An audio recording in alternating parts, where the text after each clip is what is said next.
And we are recording and streaming. And hold on, five, four, three, two, one. And we are recording and live on Monday, September 15th, 2025 at 8:38 a.m. Eastern Time with Dr. Dale Comstock, Mr. John Cullen. You guys can go to the description, follow John on Twitter, his YouTube, his Patreon, his Subscribe Star. You can go to Dale. You can find his Instagram, his coaching. You can find his two books both in the description, all that good stuff. And yeah, sorry for the delay, everybody. We were just chatting, had some technical difficulties, and I did see in the chat somebody was concerned or angry that the show is late. Into which I would say it's free content. Legitimately, fucking kill yourself, you nothing faggot. Like fuck off. That being said, the rest of you, I'm happy you're here watching. And but yeah, so and perhaps I should have refrained to start on a better start talking about the passing of Charlie Kirk. And the only reason I did that show with Dale, what did we do Thursday? And the only reason I'm doing this show now is I do feel some sort, and this is perhaps my own gay virtue signaling, but I don't really know how else to word it. I don't feel necessarily good about going out and doing an episode with his face on a thumbnail to squeeze views out of it. The only reason I did it with Dale on Thursday, the only reason I'm doing it again today is because with Dale's background, with John's investigative abilities, we have covered these things explicitly. Vegas, Butler, the second attempt on Trump.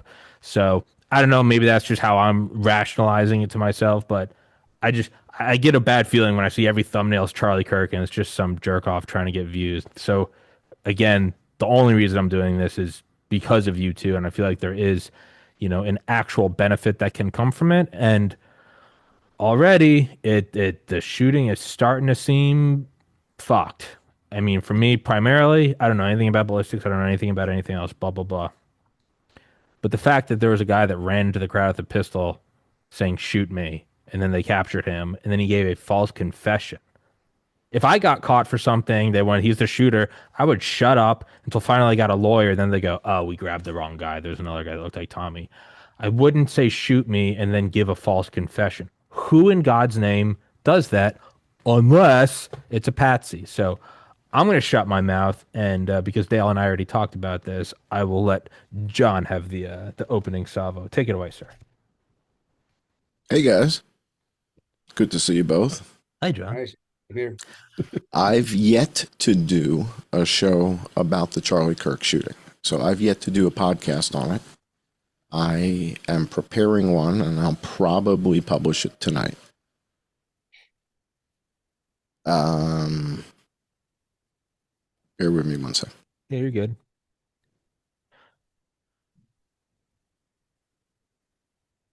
I'm preparing one for this evening, and I've got some content that I'm, arranging for it that I'm gonna kind of do a dry run with you guys a little bit. Like I'm gonna use that as my notes to kind of keep this conversation organized because there's so much stuff that's not working here. So much that it's really alarming. And I'm gonna walk everybody through that because I'm afraid we're in another one. I'm afraid this is another one. I think this might be another Butler. It might be another Vegas shooting. And what I mean by that is that the narrative that we're being told by the FBI and Kash Patel that they generated in 33 hours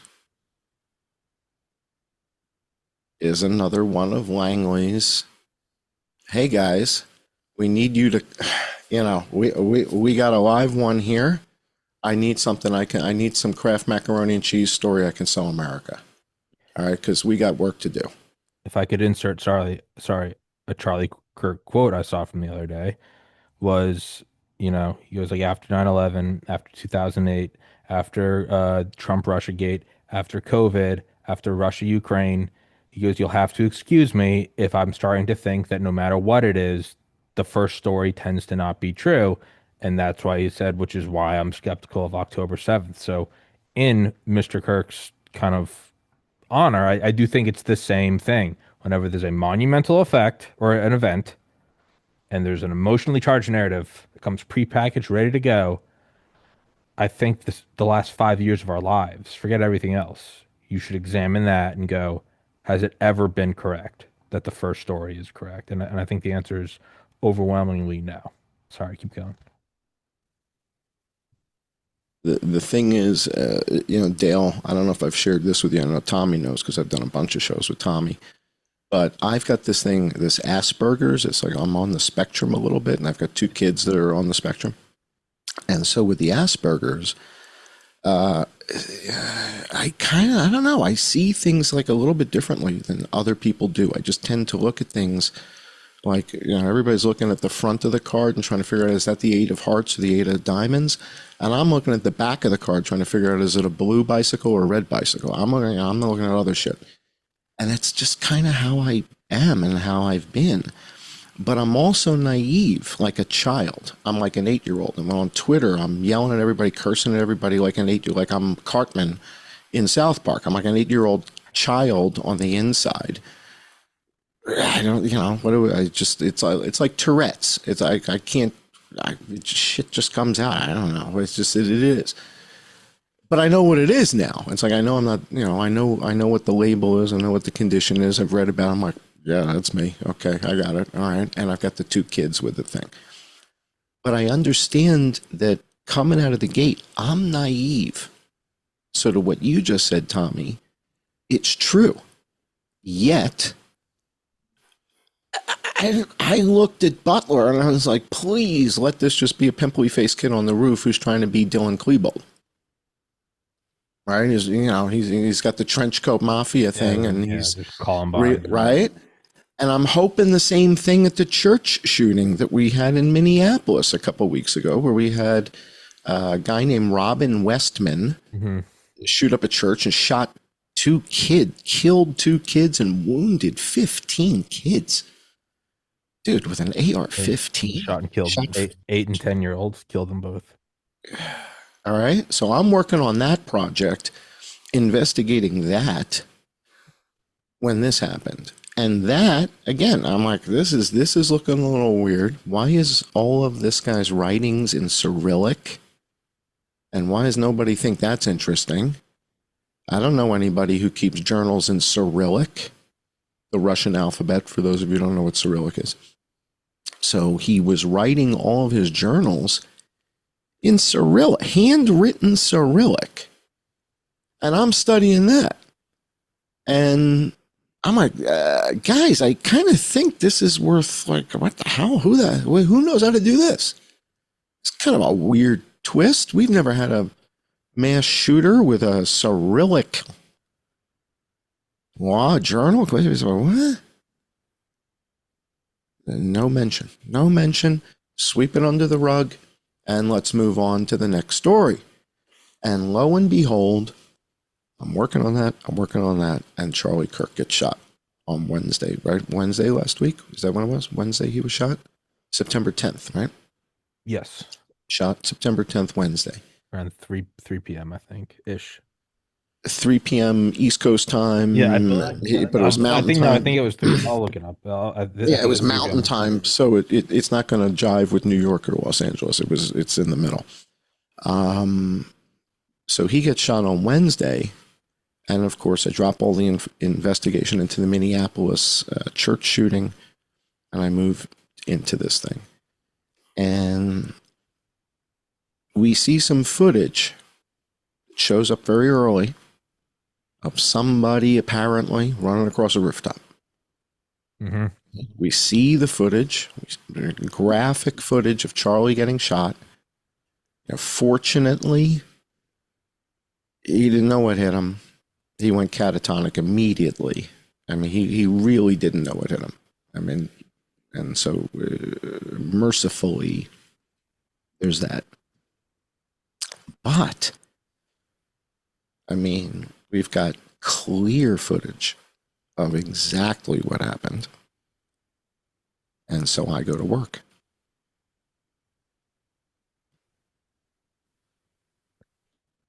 Similarity, my first thought was the video of the guy going, there's that guy on the roof. Reminded me of the very first video I saw after the Trump shooting that wasn't the shooting. It was the dude with the crazy, like, orange red hair. I think he Hmm. had like a MAGA visor on, and he's talking about there was somebody on the roof, and people were screaming about being on the roof, and then video started to surface, which doesn't mean it's all involved, implicated, but in terms of just similarities, it's that comes up. He goes, "Why is there a guy up on the roof?" And maybe less so for Charlie Kirk. For the president, it definitely makes sense of like why is that allowed? As I said with Dale, he's not the president, so he's obviously gonna have a lesser tier of security. But that was just a similarity I first saw or thought. Yeah. Well, we'll get into, the whole fishbowl setting is kind of Yeah. an issue for this type of a event. But the net of this is coming into this, I come into it naively. I come in assuming, Charlie Kirk got shot. He's on a university campus. Let's see how the story unfolds, see what we find out. And it appears they're looking for a guy. Right? And eventually we get some crappy photos of a guy. Even though there's 3,000 security cameras on campus, we get some lousy photos of his backside and his backpack, and can't quite get any pictures of his face, really, kind of. Certainly, we're not going to get any moving video of him, even though we've got tons of recorded video of him. You're going to give us a couple of crappy stills. You really want to find this guy, or do you not really? I mean, like, you. So it's like saying, all right, I'm going to give you a tiny little hint. What are we playing a game? Do you want to find the guy, or you not want to find the guy? What's with the tiny little hint? Are you going to give me another hint in another day? Is this a game show? Devil's advocate, the Boston Marathon bombing, Reddit. I remember I was in college. Reddit was doing all this like real time sleuthing, and I think somebody was accident or mistakenly identified. I think it was like a security guard or something, and he was killed or run over or something. Didn't something like that happen? Just to play devil's advocate. Oh, don't run over suspects would be the takeaway lesson from that. I mean, Yeah, these no, are we suspects. know that. But Yeah, if you're these in, are suspects. okay, Don't sorry, run keep over going. your suspects All right. is your takeaway. No, I think So a civilian we're did it though. I don't think it was all right. police. I don't think it was law enforcement. I think somebody took it into their own hands. Net is when Sorry. now looking back on what we know about the Vegas shooting, right? Stephen Paddock, Mary Lou Danley, the guy from Australia, has nothing to do with it. Other than Stephen Paddock got honeypotted to bring a bunch of weapons up to the room. That's it. Could have been anybody.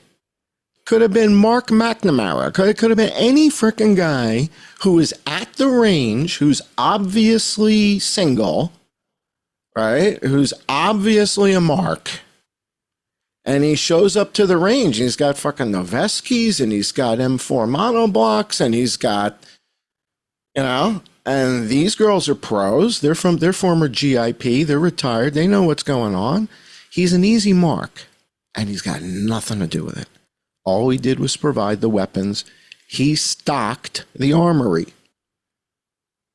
And just like in, the Batman film, you stock the armory. Oh, right. And I killed the guy who stocks the armory. Like, you done, dude, you did your thing. We're done with you. I thought I'd drive the bus. Stephen Paddock had nothing to do with it. Mary Lou Danley had nothing to do with it. These guys are good at this shit, bro. You know. You go in under cover of this shit. They make up the greatest stories the world has ever bought into. This is all they do, is this shit. Is come up with, how are we going to sell this to the public? Because God forbid they should know what's actually going on. And that's how these losers in Washington, the deep state assholes, maintain their clutch on power. Because nobody knows about the frickin' asteroid. Nobody knows about the Armageddon events. Nobody realizes that these field hospitals have nothing to do with COVID. Damn, these guys are good. And when you've been through this again and again now, it's like, dude, it's like going to see Siegfried and Roy. All right, I know they're going to come up with some tigers. All right, I've seen Siegfried and Roy 7 times now. I know there's a tiger coming out of somewhere somehow. There's going to be a tiger. I'm kind of primed for tigers. We did Vegas. COVID, bird flu. The vaccines are not for COVID, bro. The extent of what these guys are capable of doing. People can't believe it. It's what I talked about with the Vegas shooting. The delta between the narrative, Stephen Paddock, Mary Lou Danley, Mandalay Bay, shot from the window, bomb stocks, and the real story might have been Abdullah Mansour bin Mukran AH-6Is at a Mesa. The delta between that sounds so freaking insane that to suggest one, oh, you're a conspiracy theorist. Something's wrong with you. I can't really trust anything you say then. Right? These guys are so good at this. It's remarkable. And when you start to understand, wow, whew, you came up with this to cover up that. Wow. Wow. Okay, then we go on to COVID. Obama launches a bird flu thing into China, and Bob Kadlec, CIA, comes up with a plan to release another virus to cover up our virus, which is killing all the chickens and all the pigs. There's no fucking African swine fever. Bird flu is killing all the pigs and all the chickens in China. Obama wipes out a quarter of the chickens and half the pigs. All right? You want to talk about an operator.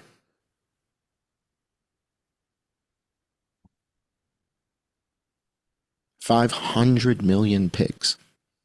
A quarter of the chickens. And the people in China start looking at Winnie the Pooh like, bro, we can't really afford $9 a pound pork. It's a color revolution through a virus. And our guys come up with the COVID story.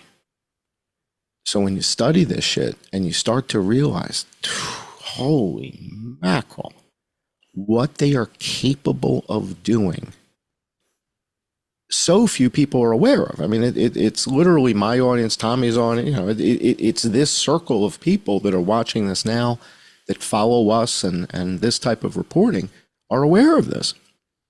And then somebody will come out with a new video on the Vegas shooting, and everybody in the comments is like, oh, they don't know anything. Most people don't know what's really going on here. And Langley knows that, and they're okay with 1% knowing what's going on, and 99% of people don't have a clue. Don't have a clue. And so the 1% continue to sound like conspiracy theorists.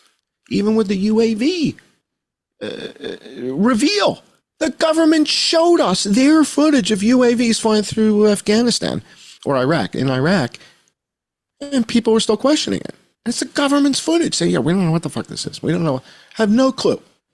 And everybody's like, yeah, there's no UAVs. So they're so good. The field hospitals. Oh, yeah, field hospitals are for COVID. Just don't bring anybody here for COVID. And we're going to put them away in 10 days. Put them away in 10 days. It was the biggest call up of the National Guard since D-Day. You can't let them stand for 2 weeks, 30 days. 30 days is unreasonable. 10 days. Shut it down in 10 days. Biggest meteor impact in 1,100 years.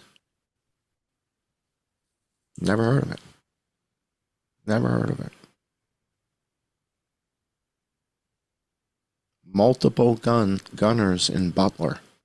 Suppressed gunfire.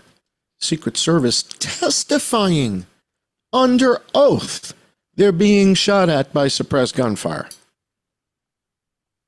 Somehow Sean Hannity doesn't think that's interesting. And it's one of the few things that Sean Hannity and Anderson Cooper seem to agree on.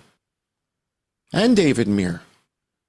All right, so it's not a gay thing, right? Because Sean Hannity's with Ainsley, right? So she's hot. So it's not like the gay community is protecting. It's not like it's just Anderson Cooper and David Muir. Sean Hannity, Laura Ingraham, Brett Baer, Nobody seems to think any of this stuff, but it was testified, but it was under oath. And then SEAL Team 2 sniper Eli Crane comes forward and testifies under oath in Congress on the record and says, you guys need to look into this John Cullen stuff. He's got ballistic evidence. We believe that there's more than one shooter in Butler. And so the committee wraps up the investigation and says, thank you very much. The power that Langley has below again, I don't think people understand the control. I don't think people understand the reach. I don't think people understand how effective these guys are. It's not like television. They're not that good looking. Nobody that works in Langley is really good looking. Right? Dale's the best looking guy that's ever worked in the business. Yeah, damn right. By far. Nobody's got, they look like the people shop at Walmart, people. Right? They're everyday people, and most of them, they're doing the best they can. But when they come up with these cover-ups, damn, I have to tip my hat to them, because the world buys into it. 270 million Americans were inoculated for something that had nothing to do with SARS-CoV-2. Nothing to do with it. And it kind of puts the president in a precarious situation, right? So, I kind of grew up with the guy, right? I lived in New York, right? So I had Trump Tower. We had the Grand Hyatt. I kind of grew up with his Trump stuff, right? We knew he had the gold toilet, right? We knew what we were working with here, right? I kind of knew that. But I also read The Art of the Deal. I also had Trump the Game when I lived in Los Angeles and worked at Oracle.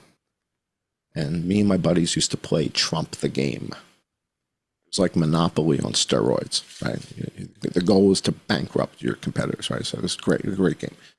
So we used to play this. So again, I kind of felt like I was a student of Donald Trump. Like, I know the guy, but that doesn't mean I want a gold toilet. Like, I have no desire to get to a level where, all right, I made it and I want a gold toilet like him. Like, I don't have that same.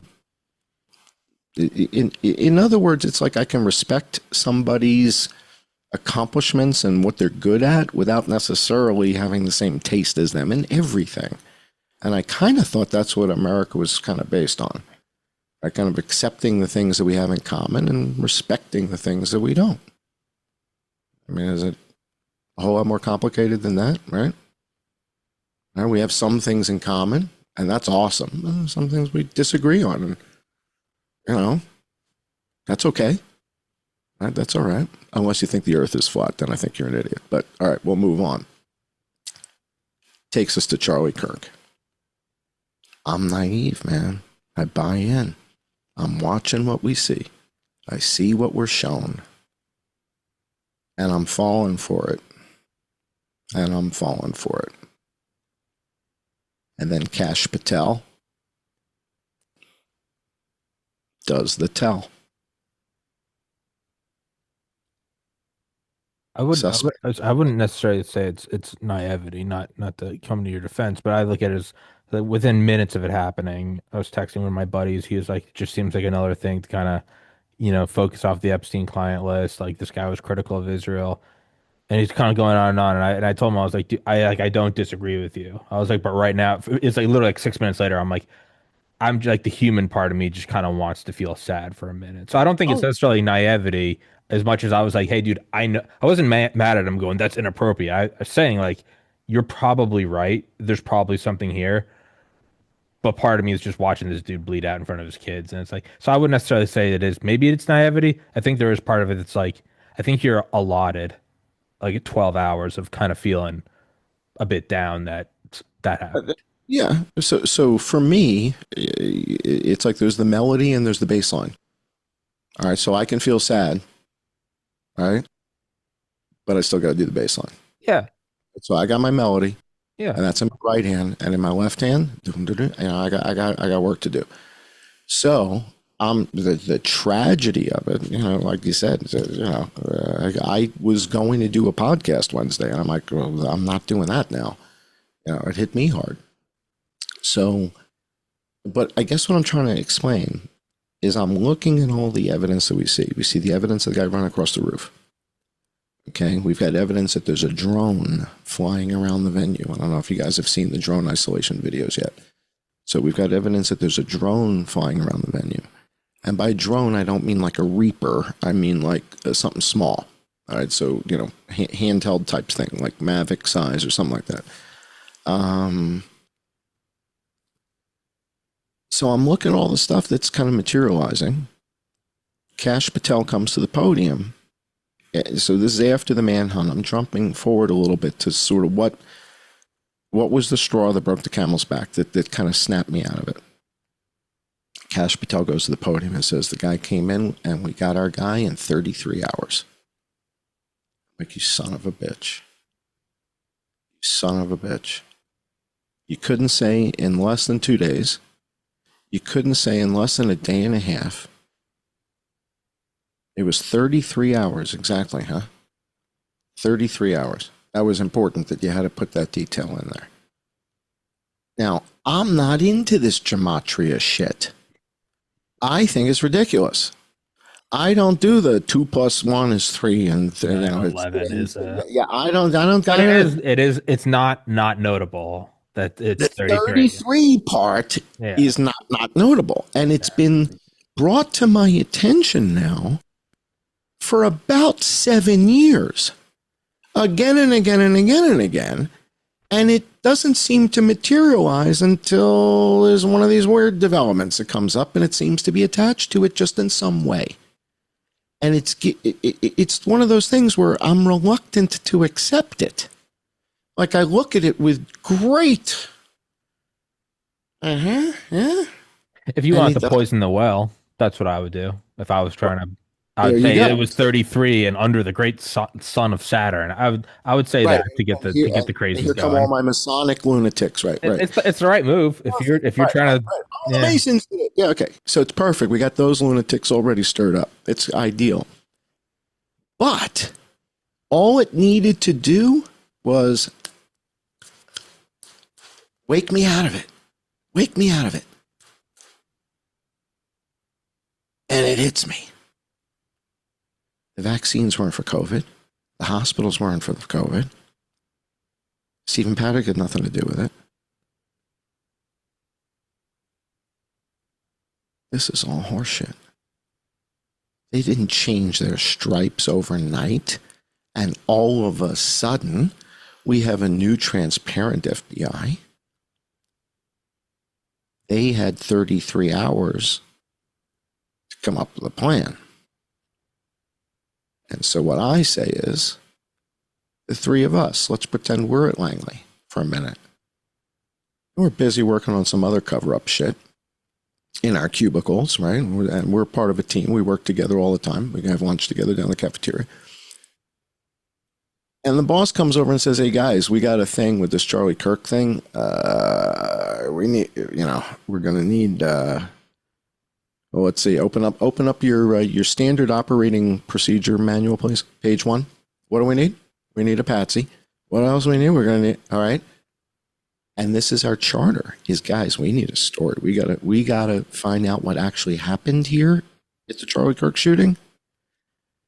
We need a red herring for America. We need a story to send social media off our ass so that we can get some work done. All right? What's a perfect dog whistle? Can you do that dog whistle shit, Dale? Can you do that? I can't. I don't know. My dad, who's like 90-something years old, can do this. My mom can do it. It's like shatters windows. Yeah, I used to do it at the football games. We used to go to Jets games when I was a kid, and you whistle the whole freaking stadium to hear it. Yeah, the whole stadium to hear it. So, what's a dog whistle? The shooter was a transsexual. And the shooter's partner was a furry? Dude, Tommy, Tommy, that is awesome. Tommy throws in the ferry, right? Dale says, well, make the tuners tranny. And I'm like, well, let's engrave some shit on the brass. All right, so we found some brass with some engraved shit. Shooter's a tranny, and the lover's a furry. Could we blow the dog whistle a little louder? Is there a louder dog whistle to blow? Is there? I mean, if it was an interracial furry couple, maybe. Okay, interracial furry transsexual couple, we maybe the. Damn, we're good, aren't we? Damn. What do we got? I got a shadowy figure running across a roof, and I got a drone flying around the venue. It appears I got a 30 cal wound to the carotid. Stuff. What the hell's going on? So I go to work. Audacity. Acoustic analysis. Crack thump. I got a .23 differential. .23 differential in a 30 cal round traveling at 2,900 feet per second. I'm at 143 yards out. All right, that's science, and that's inescapable. We've got the crack, we've got the thump. Now, in Butler, I was able to find suppressed gunfire on my own, unprompted, and then the Secret Service testified they were being shot at by suppressed gunfire.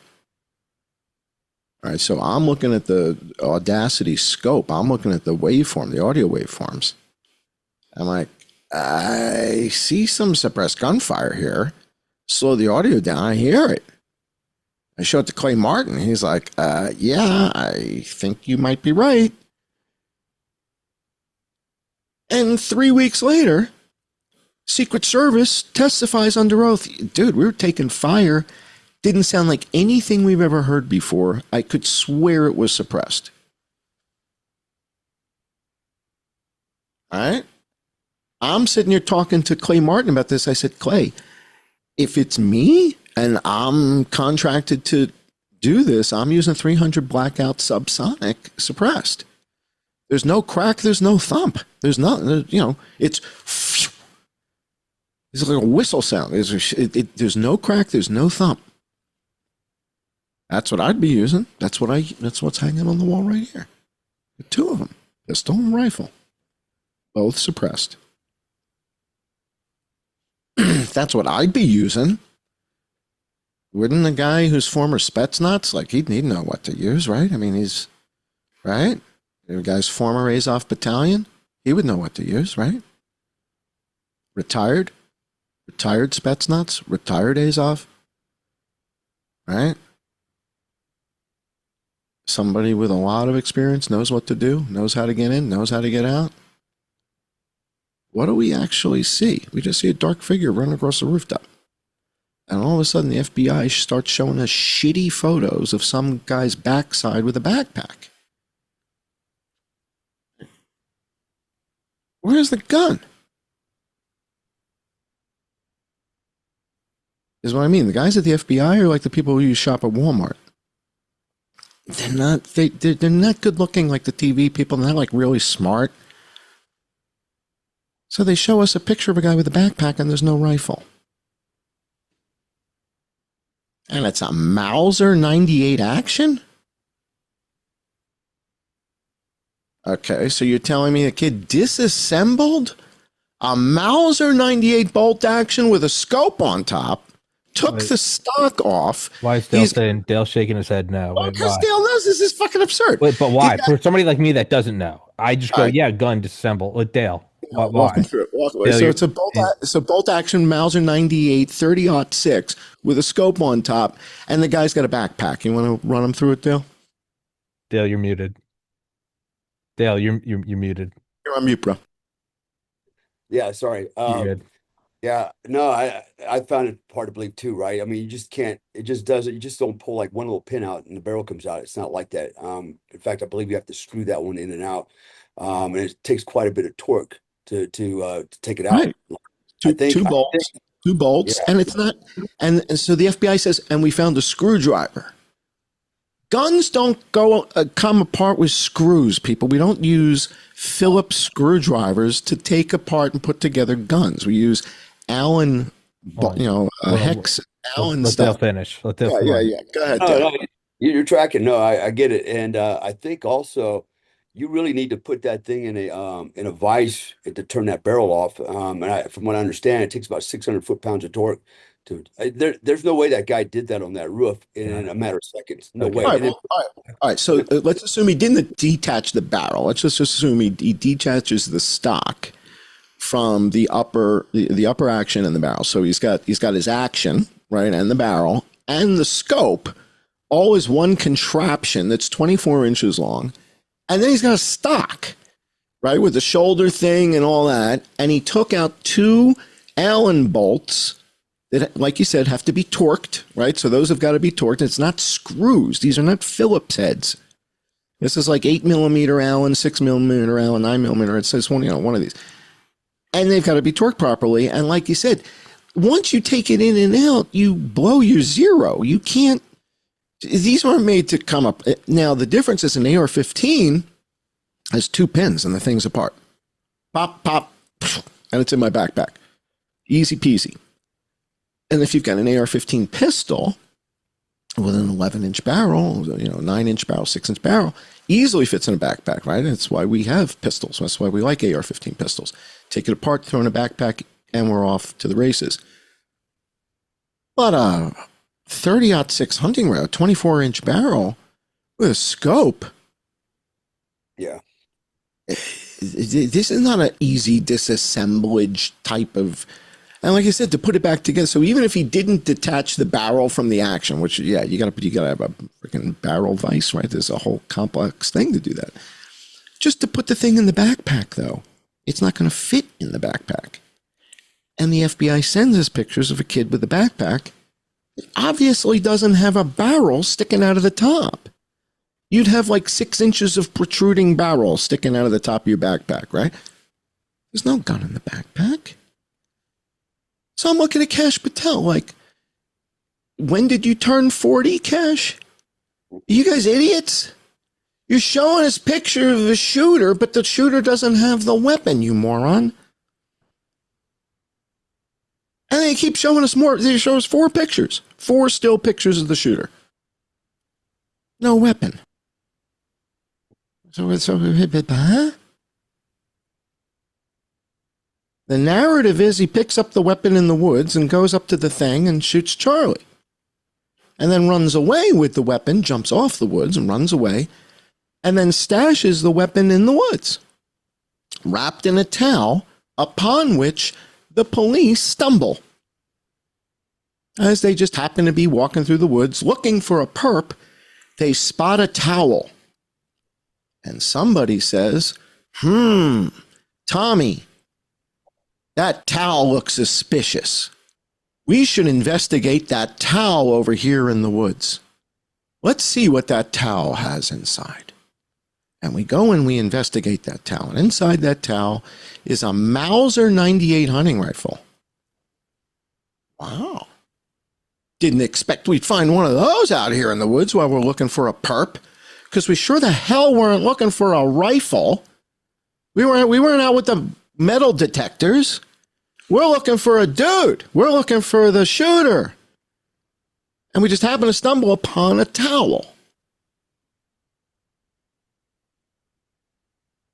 When did we come up with this part of the story? Because I think maybe that's when we took a break and we brought in the B team. What the? We're looking for the guy in the woods and we stumbled upon a towel. Upon further investigation, that towel was concealing a Mauser 98 with a scope with a bunch of stuff in it that we figured, well, that's gotta be the gun that shot Charlie. This couldn't possibly have been laying here for 6 or 8 days or more, or a week or 3 days. This has to be the weapon that shot Charlie. What is this? 30-06? Well, then, by golly, Charlie Kirk was shot with a 30-06.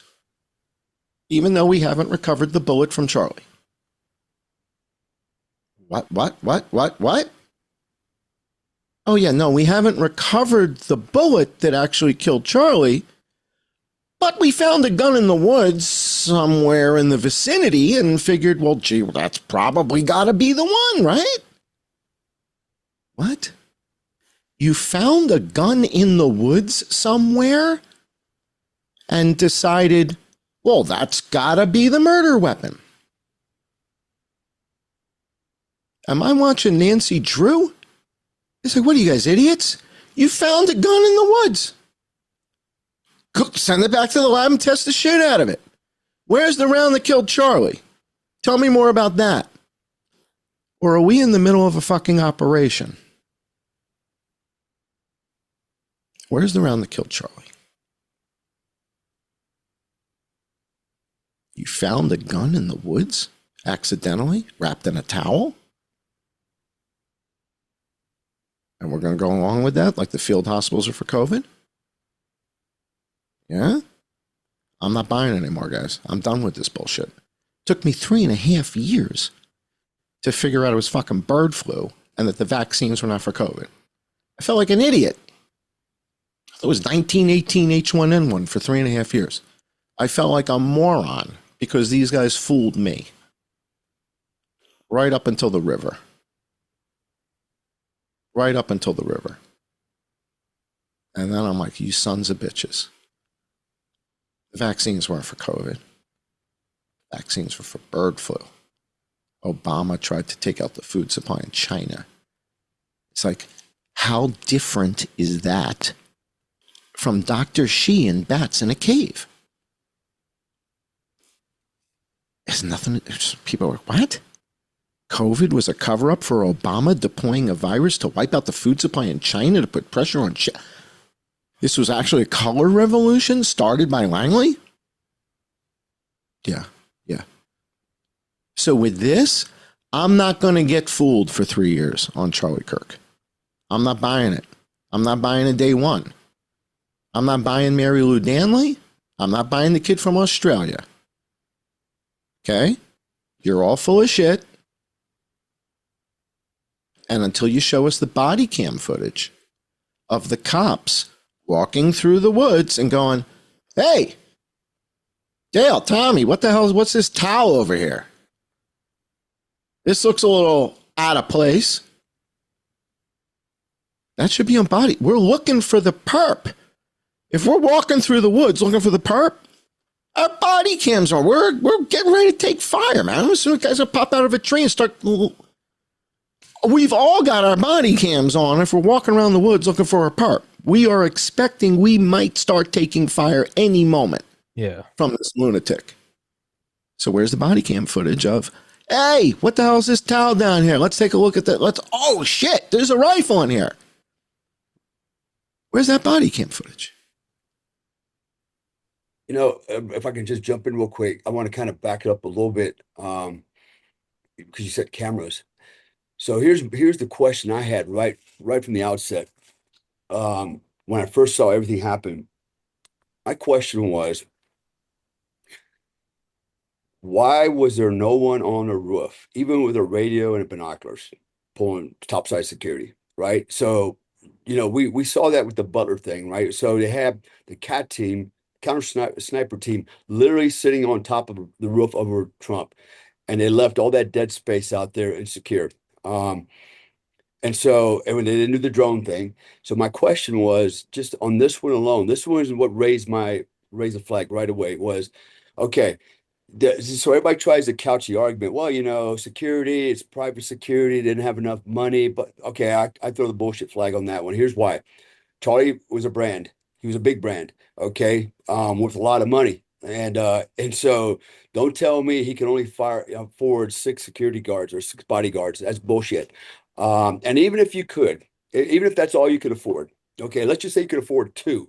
All right, here's my argument. And I've seen his security before, and I've watched them. And actually, I honestly got to say, they look pretty professional. They were always very vigilant. I mean, they were doing their job. Yeah, they moved to him within a second and a half, 2 seconds. They were to his body. Yeah, I mean, they were always vigilant, right? I'm not knocking these guys I per agree. se. I agree. But the burning question I have is, even if I only had two guys for security at an event that big, and I was a high value target, I'm on the radar, I'm probably the number one target on the civilian side of the house in America. I would think that, you know what, whoever my security manager was, whoever's providing security oversight would go, you know what? We got to cover all the dead space. And as a minimum, we need one guy right next to you, perhaps with a ballistic shield and or some other type of Kevlar or maybe some polycarbonate glass or something like that. And you know what? We should probably put a guy on the roof that can see all the rooftops. He's up there with the binoculars as a minimum and a radio, right? Or ideally with a rifle, right? And so a counter sniper team, if it's possible. Um, and I've heard people badmouth me from Alex Jones show. You're an idiot. You can't put snipers up there to shoot civilians. Well, you know what? They're not up there to shoot civilians. They're up there to shoot bad guys if you need them. And yes, you can put a guy on the roof with a hunting rifle, just like the other guy did. So somebody deliberately decided there should be no security on no rooftop security, at least not even an observer, right? That's where the flaw is. There was no observer up to no early warning to mitigate that threat, and that you know what that should have been on the top of their minds. Like, listen, lately we've had a lot of snipers, and so maybe we should put somebody up there to look for a sniper just in case. Even with two guys, I could have done at least that much, and but that didn't happen. From what I understand, he had six security detailees, and I believe he had six campus policemen, so roughly around 12 people. And but the most critical, the most dangerous avenue of approach was left unguarded, was left unobserved. That don't make no sense. And number two question I have is, how much does a drone cost, right? And put a drone operator out there with a drone overhead looking down and pulling overhead security, just watching Less than surveillance, $1,000. The drone right? itself is less than $1,000, TJ. I'd By say. the way, you can use it over and over, right? You can use it over and over. So it's Absolutely. like it's a one-time cost. Okay, you got to pay the All right, drone off. but That's a big deal. all right. So let me just kind of challenge this gently with what has it looked like for him in the past. In other words, if we were to evaluate the baseline, has he had that type of security in the past and they didn't do it here, or this is pretty consistent with his other events? And I don't know the answer. Right. So in other words, if at other events he's got the same six guys, always got the same six guys, they never have had an Overwatch guy ever, then it's less of an issue as far as something that's standing out as suspicious. Now, if he's had Overwatch guys in the past and didn't have an Overwatch guy here, now highly suspicious. What the F? I mean, what? Come on. You know, what do you mean we had Overwatch at this event, Overwatch at that event, and no Overwatch here? So I want to know the baseline. I want to know, has he had anybody with binoculars at other events? Has he had a drone op? Maybe he did have a drone operator at his thing in Colorado or the thing in Sarasota. You know, who knows? If he had been using a drone operator in the past and they stopped using it, or if Utah University said, no, we're not going to allow you to use a drone, or is the drone we see his drone? We see something flying around. Is that drone a TPUSA security drone that they just haven't told us they've got the footage from that thing? And that's what the FBI has been working with. But the public doesn't know it because obviously there's something flying around up there. Yeah. It was that. So I don't know if we can necessarily assume he didn't have one. It may have been that he had one and normalcy bias. You know, people, it's like the shooting in Butler was over a year ago, right? So people are like, already he wasn't wearing his vest, right? He's not wearing a plate. He's not wearing a plate carrier under that t-shirt. So he got complacent. So he does have a plate, he does have a vest, he does have a plate carrier that he does wear when he wears a suit and tie. But Well, I would add, so let me advance this. On the first part, I from what I read, and I can't say yes, but I believe this was the largest event they were anticipating, 3,000 people there. I believe all those other ones were not so big. So maybe in the past it didn't require all that. good, My good. but this was, I believe, the first of what 14 or plus events he was going to do like this across Oh, the I didn't nation. know that. Okay, that's Yeah, good. That's good to know. Okay, yeah. so So they were they went, planning a tour. yes, This right. was the Something America tour, like what was it? Revitalize America or something tour, Tommy? What was the name of the tour? It was on the banner behind him. It says Something America tour. You're right. Yeah, I didn't know this was the first of a bunch yeah. of stops. Did you know that, Tommy? Yeah, no, I mean, it's as much as I know about him is he would I kind didn't of know. go on these cross country kind of he always be speaking at different colleges. But So I what just Dale figured this said, was this is the first stop of like a 14 stop tour. These guys were heading all over the place, and this was week one in the NFL. He well, was yeah, from launched, what I know about Charlie Kirk, Yeah. that's kind of what he did was go but across this was country. stop one, is what Dale was saying. Sure, This I was have no the idea. Yeah, first of the tour, and this was a pretty big event. Accordingly, 3,000 people. That might be more than he's ever had. That could have overwhelmed their typical security plan. sure.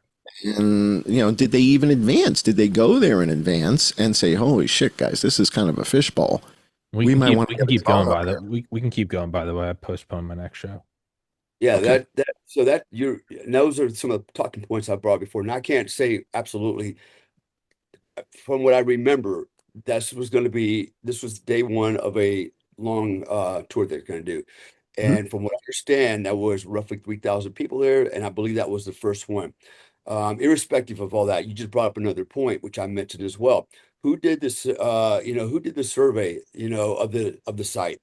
Who went there and did what we call a site survey or a risk analysis, things like that.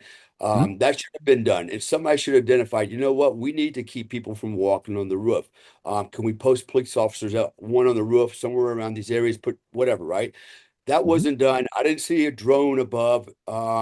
And even a small drone, like you just indicated, why is it flying around at head level?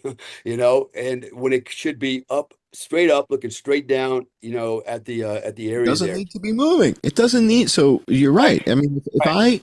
if you said to me, dude, can you put a drone up and just kind of watch over the vent? I said, yeah, I got one right here, right?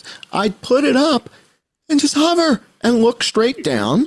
And if I see somebody running along a roof, I'm like, hey, we got a guy on the roof of Lassie, guys. We got a guy running. He's running eastbound on the Lassie roof. Take him out. And Yeah. I mean, how complicated is? Why is the drone flying 35 miles an hour? Where's it going? Drone What's was that it? all about? Whose drone was it? I would be willing to bet it was somebody, a student or somebody else. Look, I go to these events where I'm Yep, at, we have all kinds of stuff here, and kids are flying drones all through the yep, events, and you know, everywhere. and they're not supposed to have them, but they're still flying through there. What are you Right, gonna yeah, do? yeah, yeah, So, yeah, right? yeah. So that Can't shoot that him. little Can't drone shoot him. doesn't, I don't know. Okay, we can say maybe it was, maybe it wasn't, but Right, right, for right. sure, what I know from a security perspective, somebody dropped the ball. They should have had somebody on the roof, even if it was just an observer with a binos and a radio. They should have had a drone up. That's an easy one to do. That wasn't there. At least I didn't hear it was there. Nobody indicated it was there. That's a fail. Had they done a proper site survey before they went there. And by the way, I'm sure this event was announced probably a couple of weeks ago at least, right? So everybody knew it was coming. They should have sent somebody there to do a site survey. They should have mapped it out. They should have looked at it. Okay, we need to, put this is how we're going to secure this area. I don't think that was done. And so my question is, why would you not do that? Because he is a high value target, and most importantly, he's the brand. He's the brand for Turning Point, and there's a lot of invested in him, a lot of money. Let's just be honest. The guy was worth, and he's a powerhouse. He was an up and coming president, or potential candidate. This guy, you know, there's no way any investor would go, you know what? I'm not going to let him have just six security dudes and six, cops. That's just not enough for this guy. And even from a financial perspective, an investor's perspective, why would you expose your brand like that? And so I got a lot of questions, and I hope it's not because whoever is controlling the security and the operational piece of that was that incompetent or that lackadaisical, because, that's an important role and the responsibility goes with that. People's lives are, at stake. And look, I don't expect Charlie to be, to have been a security expert and have all these answers and be able to point stuff out. He's relying on somebody else to do the right thing for him. Somebody dropped the ball.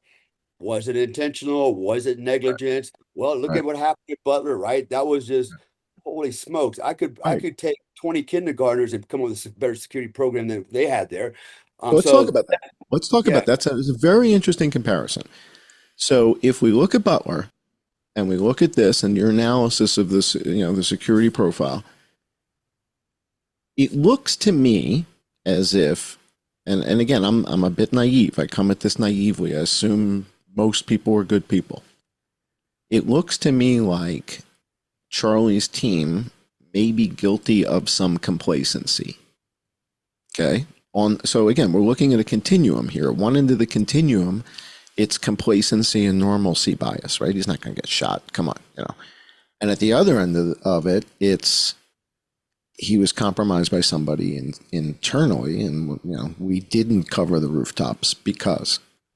All right, so that I mean that's intense. That requires a tremendous amount of evidence to be able to say it looks like we didn't cover the rooftops intentionally. So I lean naively towards complacency with his security team, and I guarantee you, what's his name? Ben Horowitz. What's his name? The guy, yeah, Ben. Who's that guy with the yarmulke and he talks a lot? Ben Shapiro. Ben Shapiro. Oh, I'm sorry. Forgive me, guys. Ben Shapiro. Let's say Ben Horowitz. It's almost the same. So Ben Shapiro, I guarantee, is reevaluating all of his events, his security. He's got 24/7 security. And I guarantee they've been reevaluating this past week. And the same thing with Nick Fuentes. Any of these guys who have become, kind of hot points in the discussion right now have to be reevaluating. And if they're not, I mean, holy mackerel! I mean, come on, you got to rethink this.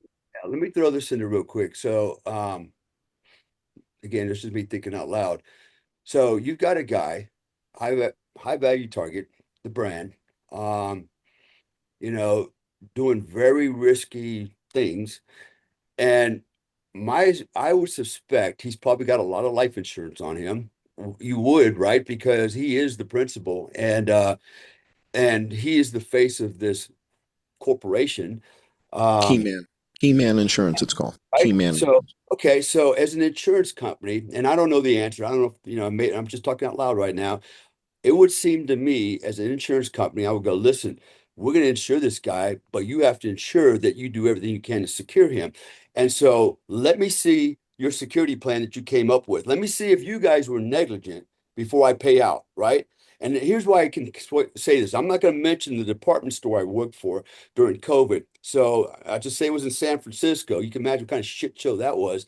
The stories I could tell will blow people's minds. But here's what was going on in San Francisco. So stores, large department stores, you wonder why they all went out of business? Okay, the malls and everything else. Here's what they would do. Okay, people would steal.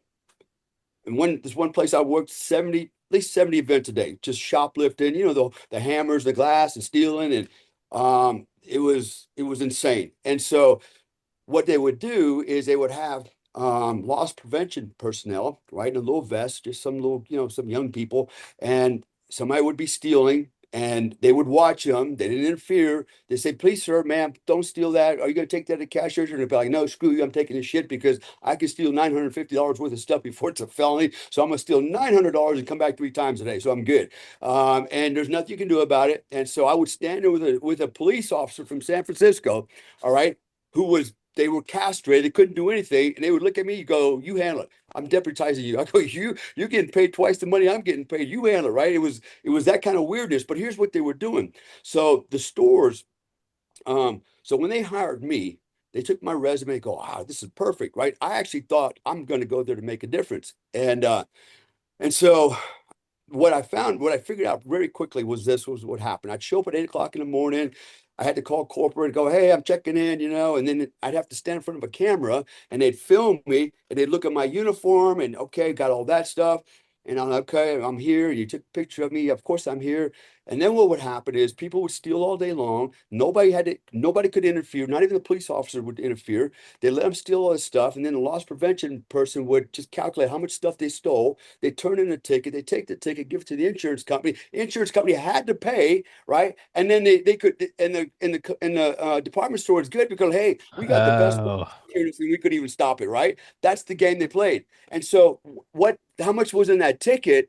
You could make any number up you wanted, right? You didn't have to prove it. It's like, yeah, they stole $10,000 worth of stuff when they only took $10 worth of stuff, right? And so they were making money hand over fist. And if anybody challenged that, right? Like if I actually tried to stop somebody, I would be fired. I watched some of my friends get fired. I brought Navy SEALs in and they tried to do the right thing and fired on the spot. Like I was literally trying to stop people from attacking the employees. Literally, they were getting fired for that. This is an insurance scam. So it's an insurance scam.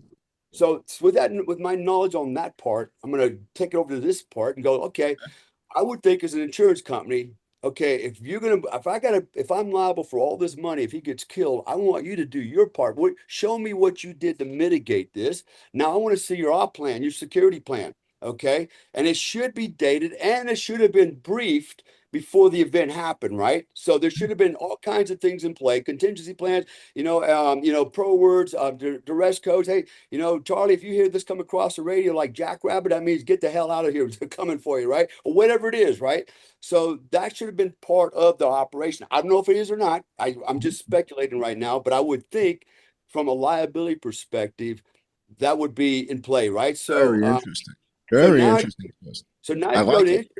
you could ask them and the insurance company, go, where's your What do you got? Yeah. And They're who going. So, yeah, approved this? they're going to investigate this. You're right. You're right. So as far as who's got the most to lose right now monetarily.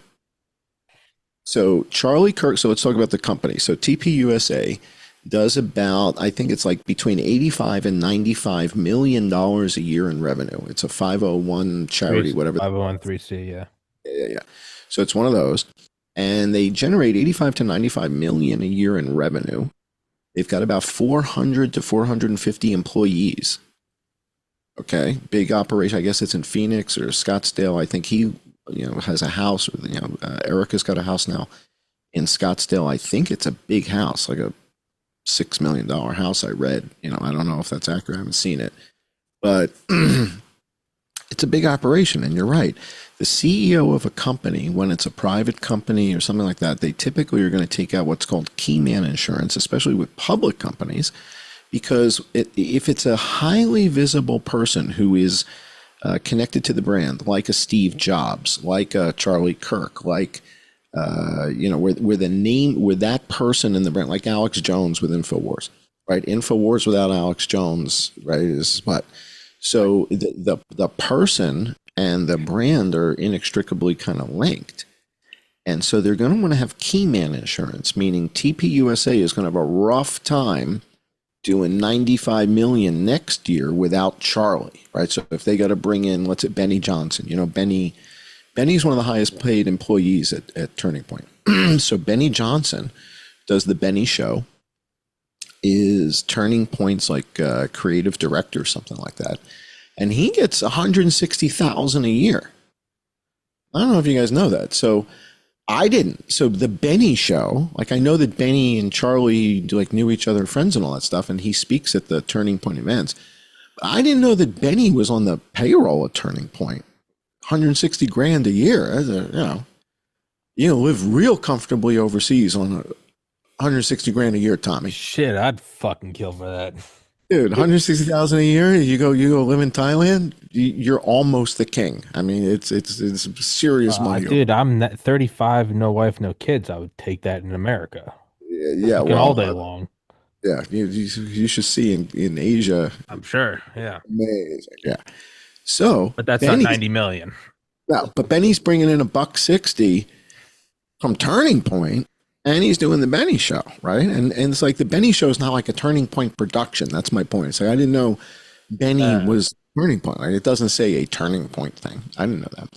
But he may be the next head of Turning Point. It's kind of the point here is Benny's one of the highest paid guys there. He's a well-known guy. Was close with Charlie. Benny may be the next CEO of Turning Point. I mean, I don't know anybody else who's there who's a bigger name than Benny right now. He's a good-looking guy. He's tall. You know, I think Benny's the right guy to maybe take it over. I'm not sure what his relationship is with Erica. If she thinks he's a great guy or an idiot, I don't know. But I'm guessing he's probably the next head. Now, that may be that next year Turning Point's only going to do $65 million in revenue. Is the insurance company, Dale, on the hook? 18 million, 22 million. They're going to send in a team of investigators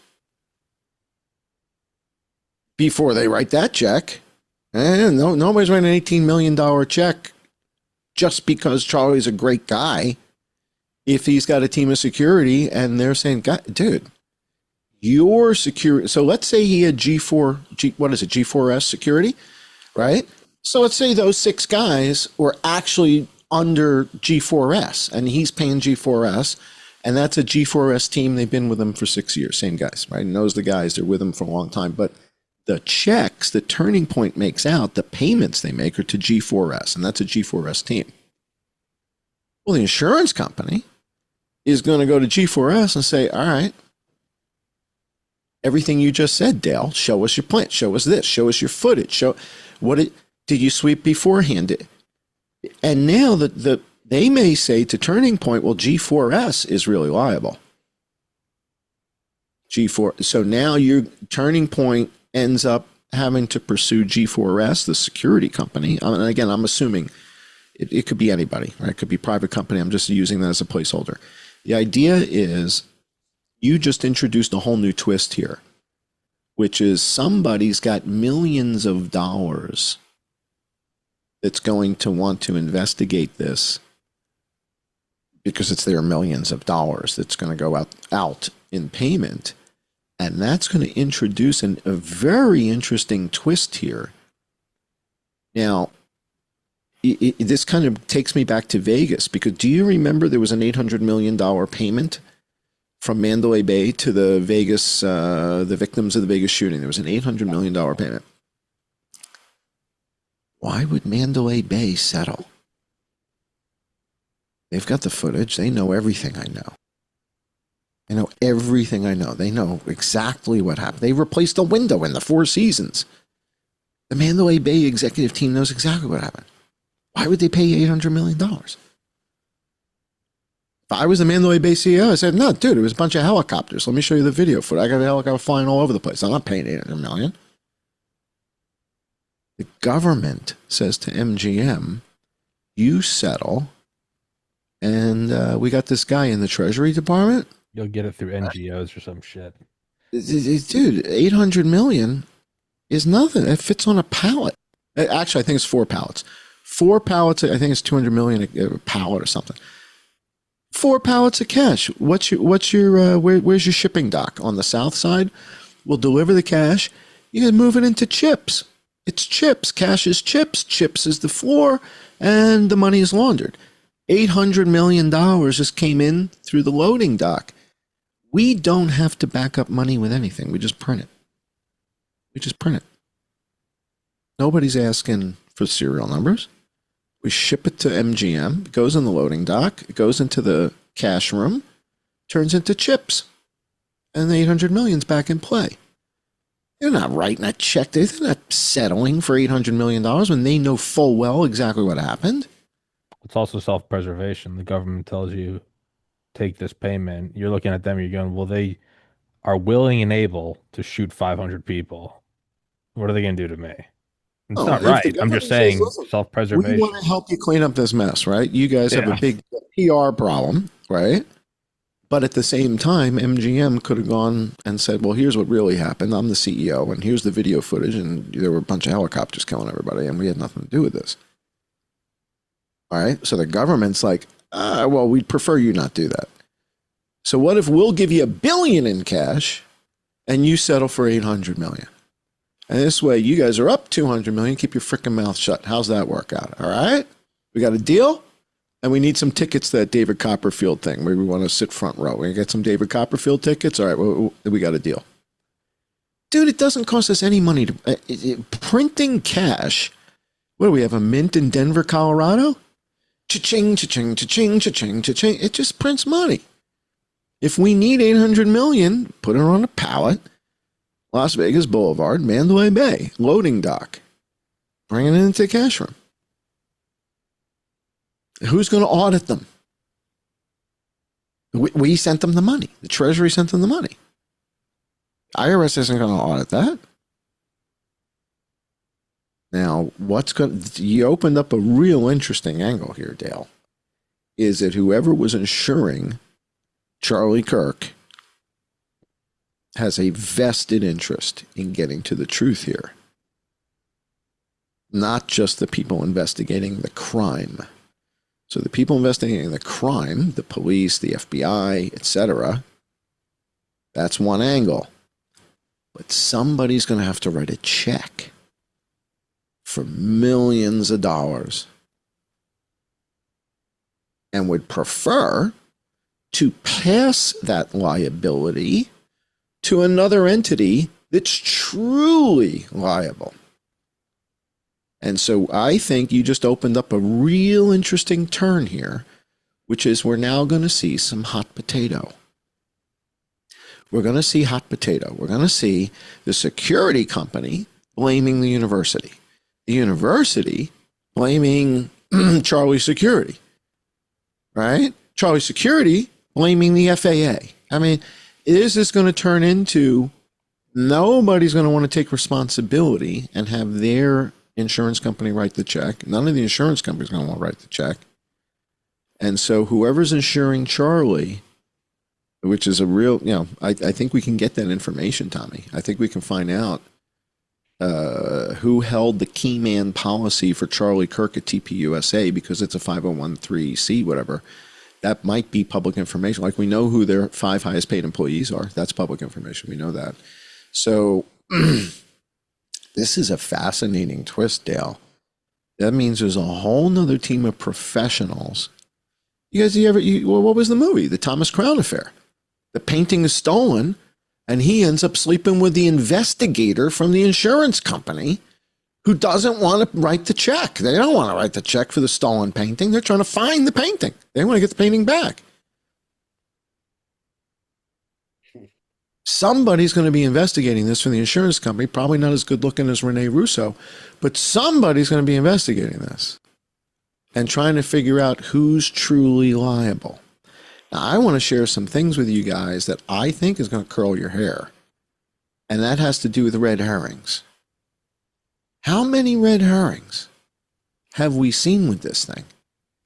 Meaning stuff on X, videos and whatever. It's like, what? What am I talking about? Bunch of people saying Charlie Kirk was wearing a body armor, wearing a plate. Bullet hit the plate, ricochets up into his neck, and that's what happened. That didn't happen. No, he's not wearing body armor. He's not wearing body armor. Even if he was wearing soft armor or even wearing that T-shirt armor, it's not going to stop that rifle. If he doesn't have a plate, you would see it make impact, and you see his shirt pop up. Yeah. But and I think what did happen, I think the bullet did hit maybe the chest somewhere and traveled through. He came out the carotid, but definitely not wearing armor. And even if he did, it wouldn't have done him any good. But you can see in his T-shirt, he's not wearing anything. So yeah, no, he's clearly not. Yet, a whole bunch of big name guys, right? Gary Melton, Paramount Tactical, showing everybody a titanium plate. That's an awesome plate, dude. I love that plate. But you have to have a plate carrier. You have to slide that into a pot. You don't just glue it to your chest with polydent. You don't stick them on. There's a thing. You got a way. It slides into the pocket, and you put that on, and then you put your shirt on. So you're wearing 2 layers of garment. And Gary Melton at Paramount Tactical doesn't get into that. He just shows the plate. He's got a titanium plate. Great looking plate. Yeah, but bro, you got to put that into something. You don't just glue that to your chest. He doesn't explain that. So this is like a whole red herring. It's a whole bunch of guys talking about ricocheting off the chest. No, he's shot in the neck. He is shot. It's like, now, why is his shirt moving? His shirt is moving because the bullet, as it moves, has a high pressure zone in front of it, Yeah. low pressure zone around the sides of it. Because So it's the a front cotton bullet, t-shirt and a fucking 30-06 round. That's why the shirt. I know you know. as the round penetrates his neck, as it passes the collar, Yeah. there is a cone of low pressure air, like this, about that kind of diameter, right? About that big, around the bullet. And so as it comes in, that low pressure, it's like a vacuum on the sides of the bullet, and then high pressure in the front, right? And low pressure in the back. That vacuum kind of draws the t-shirt up just for that instant as the bullet is piercing the neck.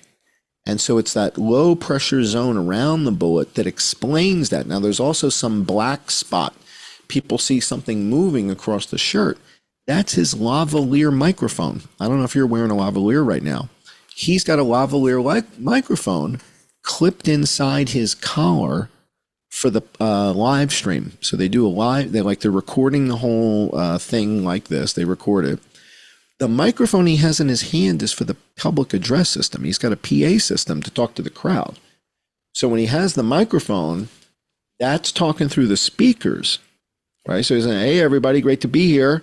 And when he moves it away, they don't hear him. And then he comes back to the microphone. And then when he's not on the microphone, he's not talking to the crowd. But he's got the lavalier the whole time so that they can record everything he says. That's what we see flying. When the bullet comes in and hits him, there's a thing that comes across and everybody thinks that's a round or something like that. That's the lavalier microphone. So we've got the body armor red herring, the ricochet off the body armor red herring, the lavalier microphone red herring, easily explained. And now we got some other stuff. We got the switch gun. All right, so people think there's a guy off to the side with a gun under his arm. And there's a company called Standard Manufacturing that makes this little folding pistol. It's like a two-shot pistol called a switch gun. And when it's folded up, it's the same exterior profiles like a credit card. So it has the same dimensions as a credit card, but it's a little thicker, obviously. And you unfold it, and it's a gun. Two-shot pistol. But it's not suppressed. So if it was fired in the vicinity of Charlie, we'd have the acoustic signature of it. I picked up suppressed gunfire in Butler that was at least 50, 60 yards away from the microphone. And we still picked it up. If there was a shooter with a pistol near Charlie that also took a shot, we would have the acoustic signature of that on the recordings that I use in Audacity.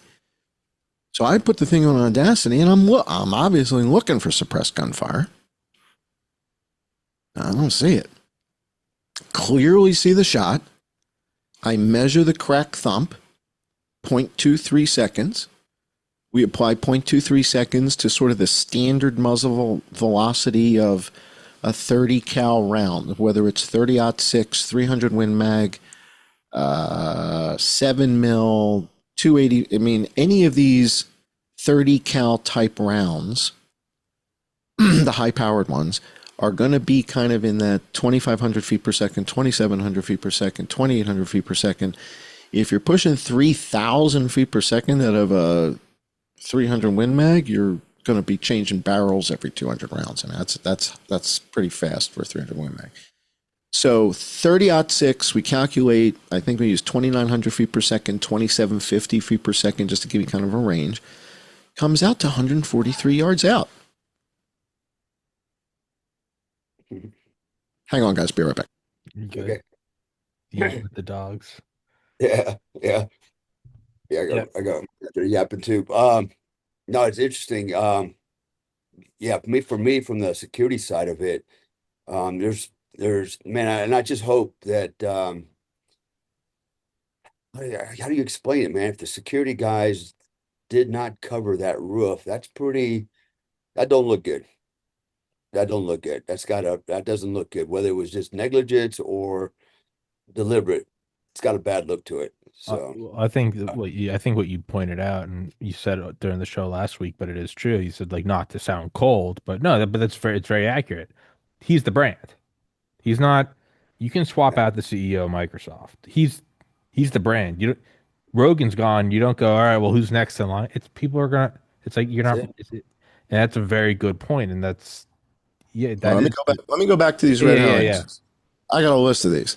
We got the switch gun. People think somebody took a shot from the side. We got the white-haired guy. That guy's name is Frank. He's a friend of Charlie's. We got the George Zinn red herring that you talked about earlier. Right? The George Zinn red herring. Guy's taken into custody. Oh. Right? Says, shoot me. I don't have to talk. Well, he's an agitator. They're like, put your hands up. He's like, F you. They're like, put your hands up. F you, shoot me. F you. I didn't do it. You think I did it? Shoot me. F you. Put your hands up. No. They're like, well, who are you? Oh, I'm the fucking shooter. That's your false test. That's your false thing. He's like, what? You think I'm the shooter? Okay, I'm the shooter. You fucking geniuses. Take me into custody. Go ahead. Let's see how this plays out. $12 million lawsuit? $15 million? Why don't you carry me out of here like an animal and we'll get a $20 million lawsuit?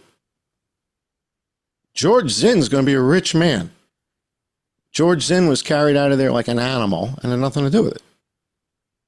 All right? But what a red herring that was. Then we had an airplane that departed from Provo, Utah. All right, we report on that, and the guy comes forward. The guy who owns the plane says, hey, it's my plane. We went down there. We picked up some people. Came back. He's like, holy shit, people. Like, we had nothing to do with killing Charlie Kirk.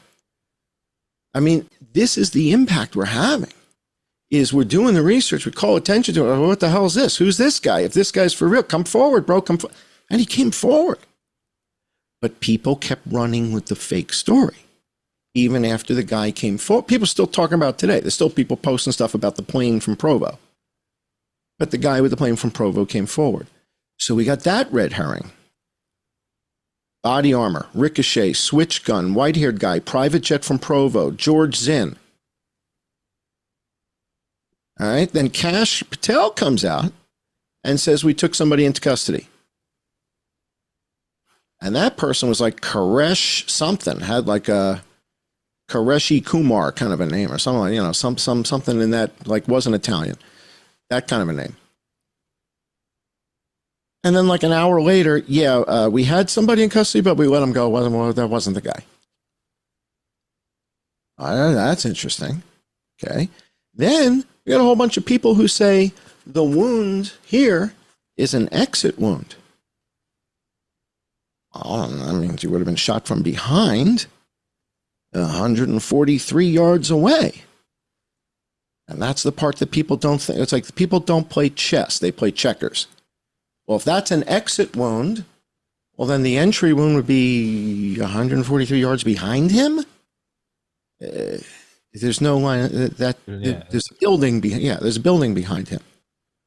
So people don't think through their cockamamie hypotheses. They just throw shit on the table and walk away and don't actually see if it fits in the puzzle. It's like you can't just say, no, that's an exit wound without saying, all right, well, then that would put the shooter 143 yards over there instead of 143 yards over here. What this leads us to is, man, there's a lot of red herrings. There are, and there are intentional ones clearly because it seems like this was an op. And then there's also, back to what I said at the beginning, there's also a lot of people that just you look at it and it's like, oh, I'm gonna jack up my views this week. As somebody that like does this shit for a living, that's why I had Dale and then you guys. But other than that, like I'm not touching it because I'm like, one, it's doing no good, and two, it's just like the bottom of the pond, like Where, All where right. was he shot from? Was it China? And it's like, dude, you All right. So let me throw some more stuff on the table for you guys to sort through here, because I think we're looking at something really sophisticated, Dale. They show us video footage from somebody's driveway cam. All right. Somebody's walking. All right, guy's walking with a limp or a stiff leg or something, right? Yeah, so we see that. Can't really make out any characteristics of the person, but they're kind of hooded and black outfit walking. That's the only video we get to see. We then get to see the stills from the staircase. We see 4 stills from the guy walking with a backpack up and down the staircase without a weapon. So what's wrong with this picture? Dad, the sheriff, says he recognized his son from the video. What video? Recognize your son from the garage video? Of some black figure walking up the street? You said that's got to be my kid? What, are you kidding me? What video are you talking about? There was only one video released. That's the driveway footage that TMZ published. Dad recognized his son from that? I said, that's my boy? My ferry? That's my ferry? Which video? The driveway video? Yeah? Huh. I find that kind of odd. Did the kid have a gun in his pants in that driveway video? Was he walking with a limp? Not a rifle in the backpack. Okay. What else is kind of wrong with this picture? Well, the cracked thump takes us to 143 yards. Why is that so important? Well, that kind of lines up with the shooter's nest that they've shown us on that rooftop over there. Like that's consistent. So if there is a shooter's nest, we see a guy run across the roof over there, and we've got a shot at 143 yards, this should be open and shut. Not necessarily. Right? Not necessarily. Is the kid that we're being presented with the person who is lying down in that location and taking the shot? Or is this the old switcheroo? Is the kid, by the way, the kid is not cooperating today. All right, so the kid is not cooperating. He's been taken into custody, and he's now telling everybody, eat my beanie baby. All right, he's not playing. All right. Is this kid we've been presented with, Tyler Robinson, the Mary Lou Danley of the story? Is this guy irrelevant? Is this guy did they fabricate this guy in order to send us off on a dog whistle transsexual ferries? Everybody, come on. We got transsexual ferries shooting people. Come on, over here. Body armor, exit wound, switch gun pistol. I'm looking at this and I'm saying, I think this is more complicated than that. I think the ferry is Stephen Paddock. I think the ferry kid is, I don't know. I haven't seen, so now we start getting into, so this is like the so wait a second stuff. So wait a second. We seen an interview with the dad, the sheriff, at the heartbreak of having to turn in his kid, the ferry? Have we seen the footage of the kid walking into the police station with dad, the sheriff, and the minister? Because you talk about a TV moment, Tommy. I haven't seen any of this. I don't even know if you're making this up. I haven't seen any of it. Right. Because there isn't any, right. That's kind of the point. Okay. Wasn't that the mate? Dude, they set up the TV things. They're all at the venue. They're all there. They're looking for the guy. And a day and a half later, the guy is going to come into the police station, and Fox News is here. And Mr. Robinson, you've been a sheriff your whole life. What's that feel like to have your son shoot Charlie Kirk in the throat? And the minister, Mr. Minister, you're here. You convinced him to turn himself in. What does that feel like on the inside for you to be caught in the middle of something so tragic? What's that feel like? Have you ever done? Yeah. Where's the footage, Tommy? Where's Dad? Where's the minister? Are we watching signature reduction? The signature reduction team underneath Pete Hegseth is 60,000 people. It's giant, yeah. 60,000 At the Pentagon, people manufacturing identities, backstories. All of it. All of it. This is what they do. And I'm looking at this and wondering, is Tyler Robinson, his dad, the grandma who says he didn't do it, and his little furry boyfriend, is this Langley? Is this them? Is this Stephen Paddock, Mary Lou Danley, and here we go again, so that they can go catch the bad guys? Dale. What do you think, bro? Well, I want to, and again, I'm just kind of catching stuff, seeing stuff. So, and I don't know if there's any validity to this, but I've actually have some other people that are kind of in the intel business send me this. And the question is, the day prior on Amazon, the book, The Shooting of Charlie Kirk, Anastasia J. Cassidy, was already published. Published September 9th. How does that add up? How does it doesn't add up. That's the thing, is it doesn't add up. Like, we shouldn't even be engaging this. Like, it doesn't add up. It's clearly an inside, like that right there. We don't go, when the second plane hits the towers, we don't go, what were the odds of that? You go, Jesus Christ, it's DEFCON 1. I can give you kind of a crazy explanation for that. All right, so, but maybe, I don't know, maybe something happens on Amazon. Maybe it's back pub, I don't know, Y2K shit. The date was backdated, right? Or the clock on her computer is off. So if her clock is off by day, if her calendar, or she published it and she's in Japan or some shit.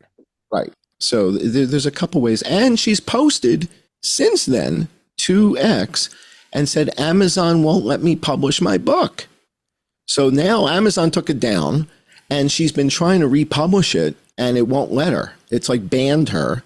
And she's flipping out. So she's on X saying, hey, so she's like, she's not like a mystery person. Like we can interact with her on X. She's posting and she's pissed off that Amazon won't let her publish her book. I think there's a logical explanation for that.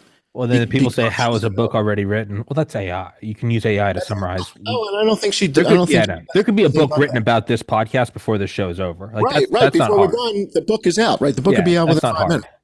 So I think she admits to that. I think she admits she wrote it with AI, using all the stuff. I don't know. But I think that it became less suspicious, like literally in the last couple hours, as she came forward and said, Amazon took the thing down. Well, let me publish it. And she's literally screaming and hollering about it. So again, it's like the airplane thing was suspicious until the guy came forward. Yeah. Right. So we deal with these things as they come out. We're dealing with them in real time. And I think a lot of people expect we're going to get every single thing right along the way. Well, if we did that, then this wouldn't be like Indiana Jones. It wouldn't be interesting, right? If we had everything right along the way and never stepped on the wrong rock and the arrows came flying at us, there'd be no adventure. We'd be perfect. And this would be boring. This is hard. We're trying to figure out CIA cover-ups, guys with unlimited budgets that control the media, and we're trying to figure out what they're doing, and they're not playing with marked cards. This is not easy. They're very good, they're very talented, they're very well funded, they've got unlimited access to the media,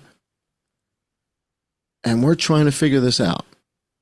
And I feel like we've done it in the past. I think with Vegas, I think with COVID, I think with the asteroid thing, we've figured out what these guys are up to. And that's why I feel like with this, I'm not going to let them even walk me to first base, Dale. I'm not going to let them walk me to first base.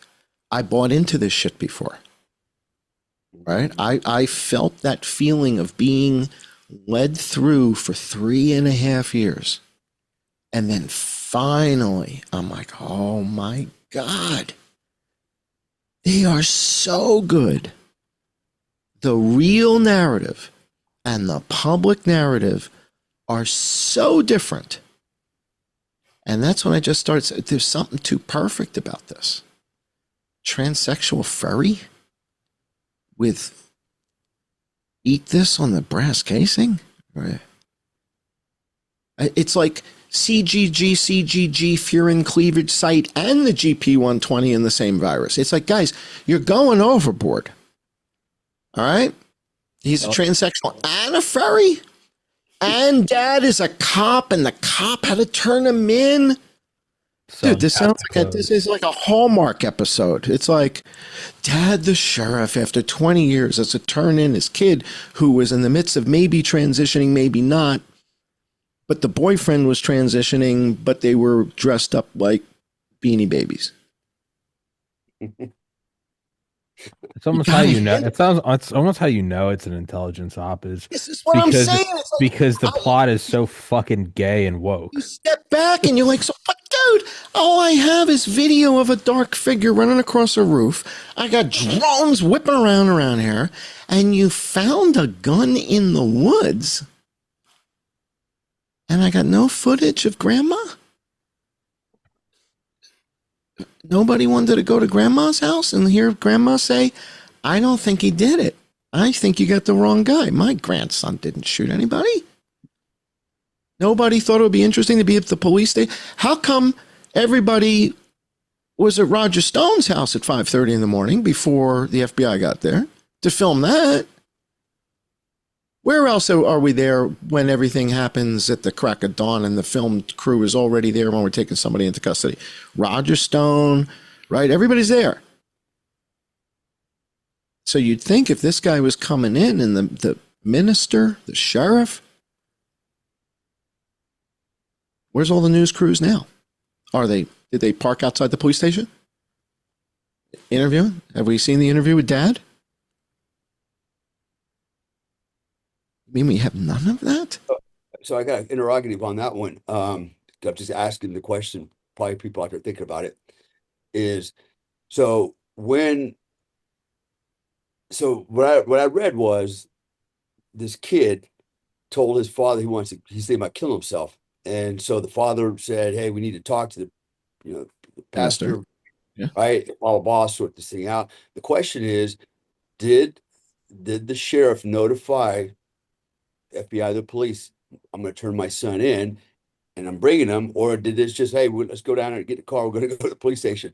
So did they have early warning that he was going to come in?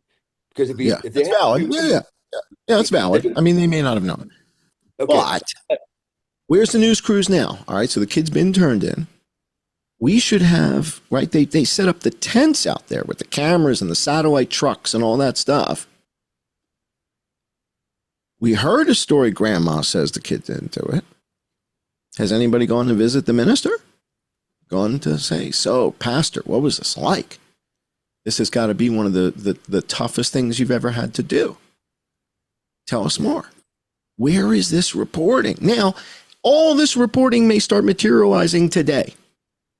This all may start materializing today.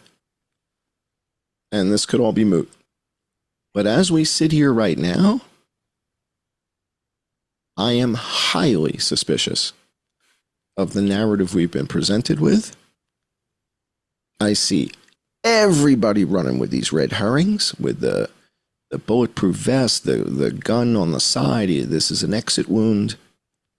And I'm looking at just sort of the face value. At face value, I got a guy shot in the neck from 143 yards with a high-powered gun. I don't seem to have a gun. I'm not buying the one they found in the woods. Where's the murder weapon? It appears they've got prints on the roof there that there was somebody on that roof. We see somebody running in the video. Is that Tyler Robinson? You know what? Now when I'm thinking about the video, because I only saw it a couple of times, but I didn't really analyze it too much. I saw a guy dark running quickly, Right. But what I did not see is a guy carrying a rifle in his hand. Like, for example, whether I'm running in port arms or whether I got it to my side Right. or whether I got it, like whatever, you don't see Right. the weapon, You right? got And it. so how fast did he put that thing in a backpack that it's not going to fit in? That didn't happen. So my guess is he would have had to, if I'm imagining I'm taking this shot, somebody heard the report, everybody's going to look up, which they did, by the way. The one guy turned around and goes, Yes. "Yeah," right?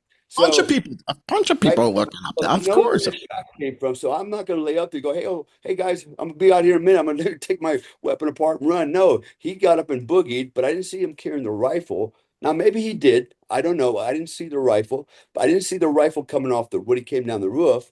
Um, so that, and then on the video with him going up the stair, or the picture of him going up the stairs. Okay, at what point did the video, the CCTV catch him come up the stairs, because he's not carrying anything. So how did that play into factors? He came in and did like a little recon real quick, checked it out, Exactly. right? Well, it's inconsistent with what they told us. They told us he picked up the gun and went up to the roof. Well, we see the photos of who they say is going up to the roof. Really And I'm slick. saying, that doesn't look like, dude, that's not a killer. That's a dude with a backpack and glasses on. Where's his Yeah. rifle? Yes, right. And if you show me 4 pictures and in all 4 pictures I don't see a rifle, we've got a problem. Yeah. And then you're telling me you found a gun in the woods somewhere, a mile away, 2 miles away, 4 miles away, 8 miles away? Ryan Routh was pulled over by the police 40 miles from the golf course. 40 miles away. They pull over some guy and say, "We think you're the guy that was 40 miles down there shooting at the president." And if I'm Ryan Routh, I'm like, what? Where? Palm Beach. I haven't been to Palm Beach in 24 years. What are you talking about? They found a rifle in the woods somewhere. And so the declaration is, we found the murder weapon. Well, here's the other convenience. Here's the other and I've heard guys say this, snipers.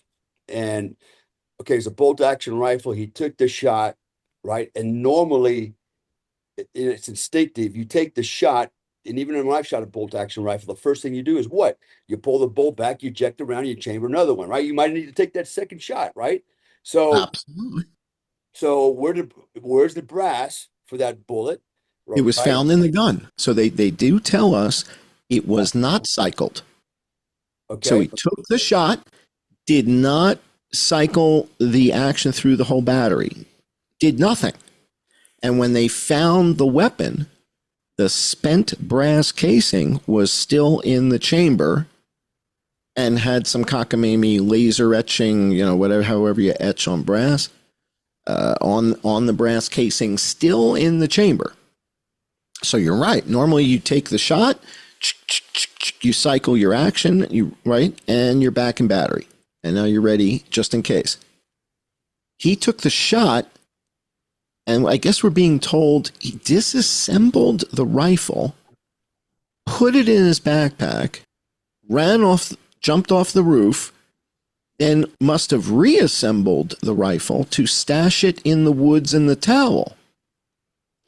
Well, Tommy, I yeah, also heard on the towel part of it, and again, yeah, everybody's talking, right? So I understood it, he wrapped it in a towel and put it in a box. I don't know what kind of box, but I heard it was a towel and no, in a that's the box. police. No, that's Oh, a police evidence box. Police, so they had to go oh, back and okay, get an evidence box to put it in.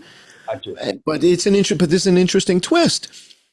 Why are they showing us the photo of the rifle in the evidence box sitting on somebody's lawn?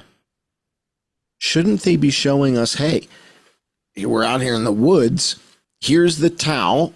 As we found the gun, the towel, the gun, here's the tree we found it under. They're showing us the gun in a box on somebody's lawn.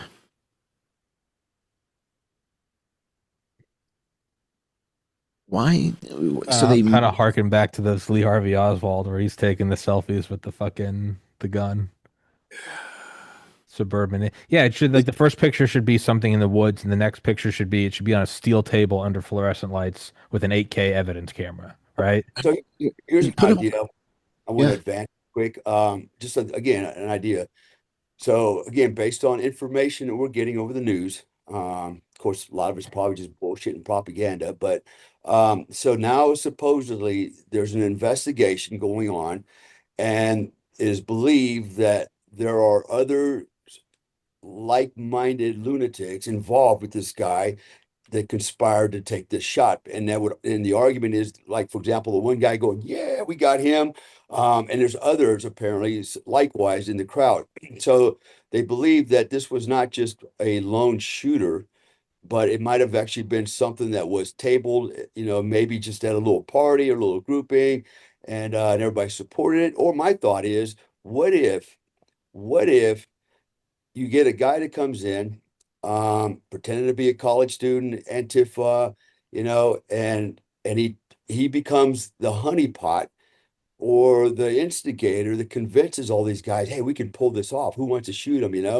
And maybe there's there to ask, look, not every, you know, the whole mass hypnosis thing. I mean, you can brainwash a whole group of people at the same time, right? Especially if they're all convinced that this guy's a bad guy. It's just a Oh, yeah. matter of convincing. Well, which one of us is going to take the shot? And you get the knucklehead. You go, I got a gun, and he goes and does it, right? I mean, there's so many possibilities No here, doubt. No and doubt. I have such a hard time believing what they present, given that the evidence they've shown us, right? So they showed us evidence, they showed us photographs, showed us video, and then they said, yeah, dad, the sheriff recognized his kid from this video. Like, what?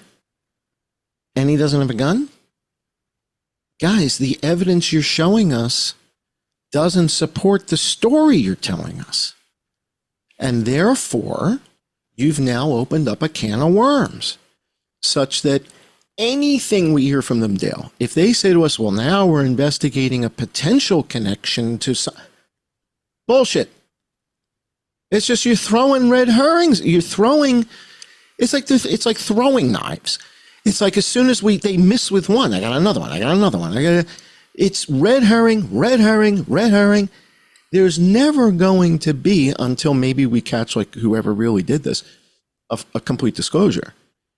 In fact, and guys, let's wrap up on this. We're going almost 2 hours now. Tommy, do you remember when that kid killed a bunch of college co-eds up in, what was it, Idaho? Brian, what was it, Kohlberger or whatever his name is? Something like that.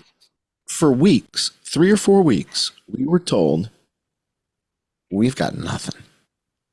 We don't have any leads. Please call the 800 number. And the parents of the murdered kids were losing their minds and having press conferences about the ineptitude of the police department and how they obviously don't care. They're obviously not looking into this. This is a travesty of justice. And 30 days later, cops come out and go, we got him. We've been following him the whole time. We watched him leave from here. We tracked him across the country. Well, what about the whole thing where you didn't have any leads? Oh, yeah, that was just bullshit. So he would think that he was good to go. So he'd go shopping at Walmart and we catch him. It works. But they came clean. This is one of the few times they ever came clean and said, hey, we caught the guy. And all that stuff we told you, yeah, that was horseshit. Yeah, no, we got it. We had to do that. That's what happened with the Vegas shooting. Stephen Paddock's the cover story. We caught the bad guys. Maiteb bin Abdul's in prison. Mansour bin Mukran's dead. Jamal Khashoggi's dead. Always bin Talal's got no money left. But they didn't give us the real story. They didn't come clean. But And devil's everybody advocate, that's sources and methods. You don't really want to you wouldn't want to do that because you come clean. Well, now that whatever that move, that play is now moot. You can't do it again. Which one? Which play? What play can't you do again? You come out and you say we have been catching him, but we said we didn't have anything because we wanted him to get comfortable. Like you can Right. come out Oh, afterwards and come clean. Sure, it you doesn't have no matter because you caught credibility. him. Right. But that entire play, Yeah. it's hard to use again Yeah. because you've now burned that. So now the next guy's going, yeah, I think they're still probably following me because remember when they did X, Y, and Z. That's just to play devil's advocate. Okay. Sources and methods is a huge thing. You don't want them to. You don't want to give Well, away let's assume. your All secret right. Let's sauce. assume Thomas Crooks Butler. This Thomas Crooks story is the equivalent of the Stephen Paddock story. Sure. Assume that Thomas Crooks is like a manufactured personality. There's probably a kid named Thomas Crooks and probably died within 24 hours of that event, right? Thomas Crooks has got nothing to do with it. We got shooters in the trees with suppressed weaponry. Isn't that a 20-year kid thing? But that's their narrative. The narrative is Thomas Crooks went to the roof by himself, shot the president in the ear. I'm telling you, Thomas Crooks may not have even been there that day, might have already been in the morgue. Thomas Crooks might have been killed on his bicycle at 2 a.m. the day prior and has been in the morgue. And that's why they cremated him, because he's got his head crushed. But that could be Thomas Crooks. I'm not buying this shit anymore from these guys until they show me the body cam. Show me the body cam footage of coming upon the weapon. Show us the video footage from outside the entrance of the police station of here comes dad and the son walking into the police station together. They got the footage. They got a security camera right outside the front door. Where's the footage of the minister and the dad, the sheriff walking into the police station together? They can alleviate all this conspiracy thought and all this cover-up shit with just releasing some simple video. But as of the moment we're recording this, we haven't seen any of that. And that's what is leading me to believe this is another Butler cover-up. This is another Vegas shooting cover-up. This is, and every little bit and piece they're going to spoon-feed us now, Dale, is just more bullshit. And we need to look at everything that they give us now as, is this just another red herring? If we know there's a shooter at 143 yards because of science, because of acoustic analysis, and we know Charlie's shot here in the carotid, and, and we see a guy run across the roof over there, it seems to me like we got a shooter over there. Now, is that Tyler Robinson? I think that's the illusion. I could be wrong. I was wrong for 3.5 years before. But now I think I'm more wary. I think I'm kind of tuned in now to how these guys do this shit. And I am super wary of this narrative. Because, again, it feels to me like CGG furin cleavage site, GP120, on the same virus. So transsexual and their furries? And they engraved on the bullets, too. Wow. It's fabulous. That is fantastic. Except there's no pictures of the kid with the gun.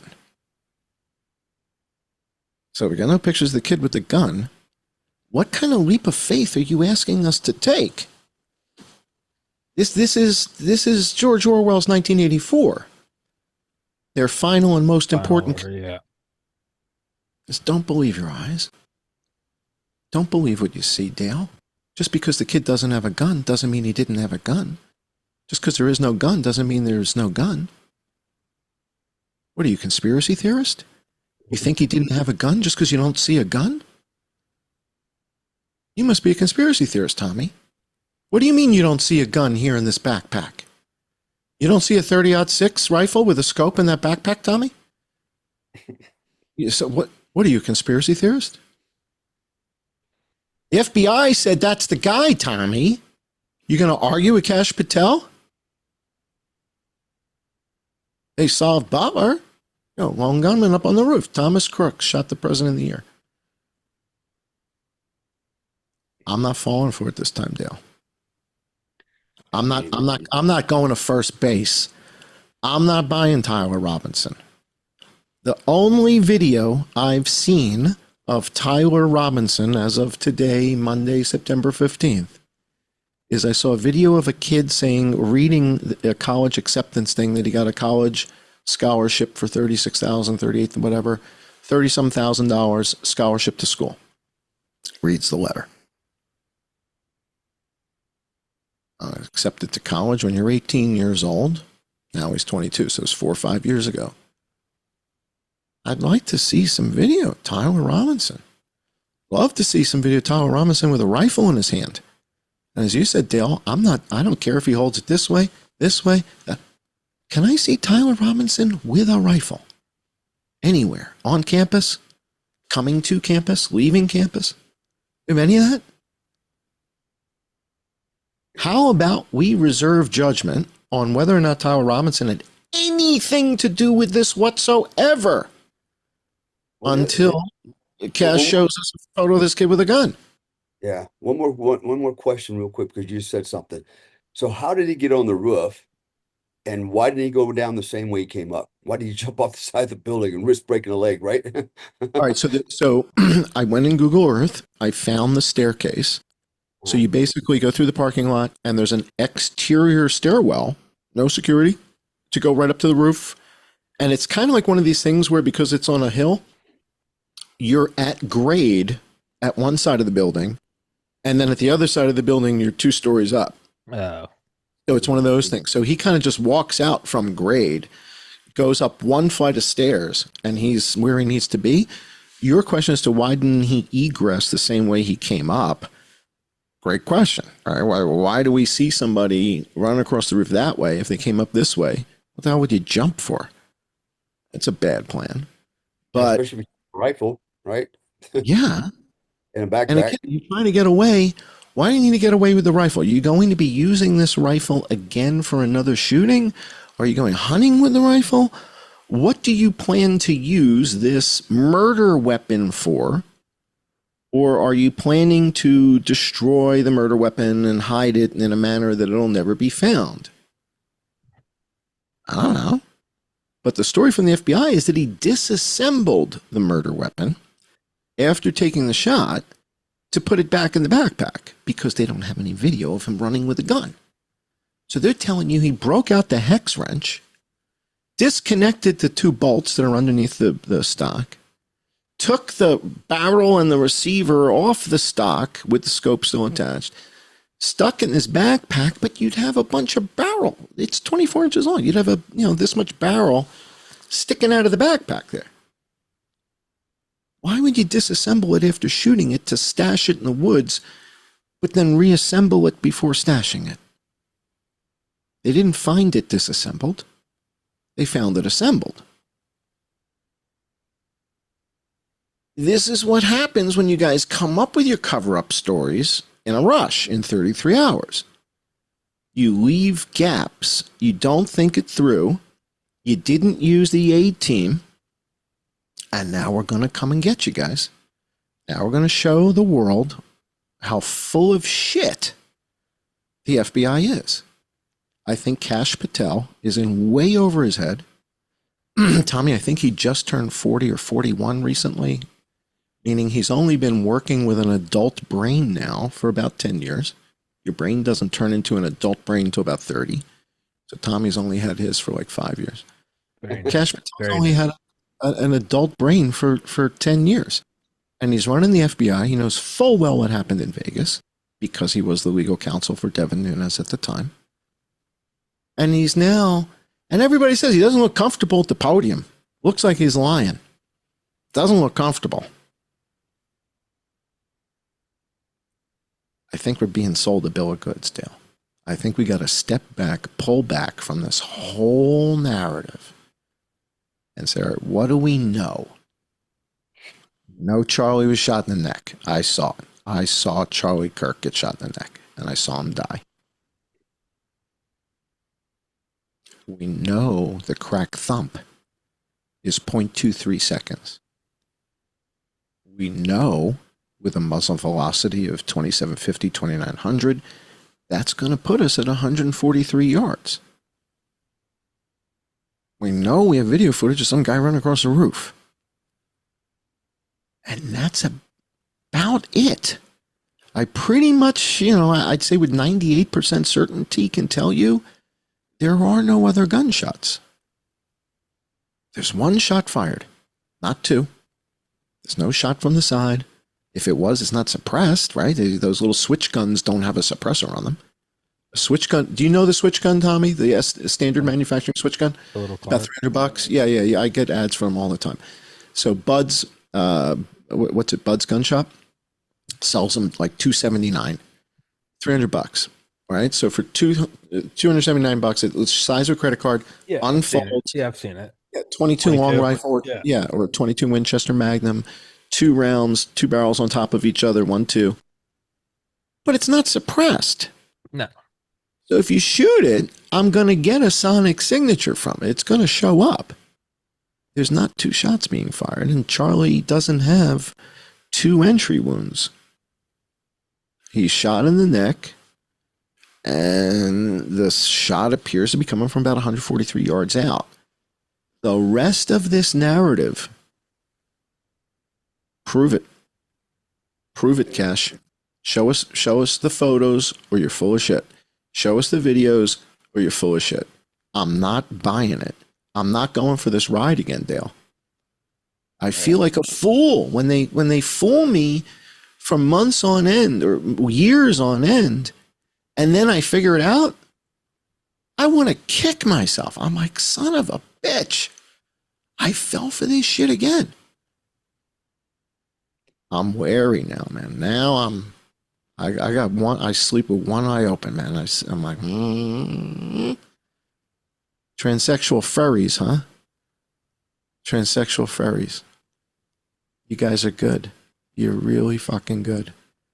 You got the whole internet whipped up into a frenzy. You got everybody, right? Transsexual furries. God forbid one of them's a Jew. Oh my God. Here we go. One of them was a Jew, connected to Steven Spielberg. Oh, yeah. Okay. They love that. They're selling past the close with the whole transsexual furry. Just say he was a never Trumper. Say he's a Bernie bro. Just leave it right there. The same thing with COVID. CGG and GP120. GP120 is from HIV. And CGG buying in the lab online. I mean, and he doesn't stand with Ukraine. And he said ivermectin is an approved medication. Yeah, they're it's incompetence. So I want to encourage all of us, 3 of us, the audience. Whoa. Let's slow the roll. What do we know for sure? What might be an illusion? Let's start looking with a critical eye. All right. And as soon as we start to see a real murder weapon presented to us in a cohesive manner, not in a box on somebody's lawn, I'll give Cash Patel 1 ounce of respect. Yeah. Until that moment, sorry, guys. The FBI is allowed to lie. FBI is allowed to sit and lie right to your face. And if you lie to them, it's a felony. It's a federal offense. If you lie to the FBI, it's a federal offense. And they are absolutely 100% allowed to lie right to your eye and swear to you that they're telling you the truth. Swear to God, this is the truth. Let's pull back. What do we really know? What is horse shit? Who are these people running with the body armor horse shit?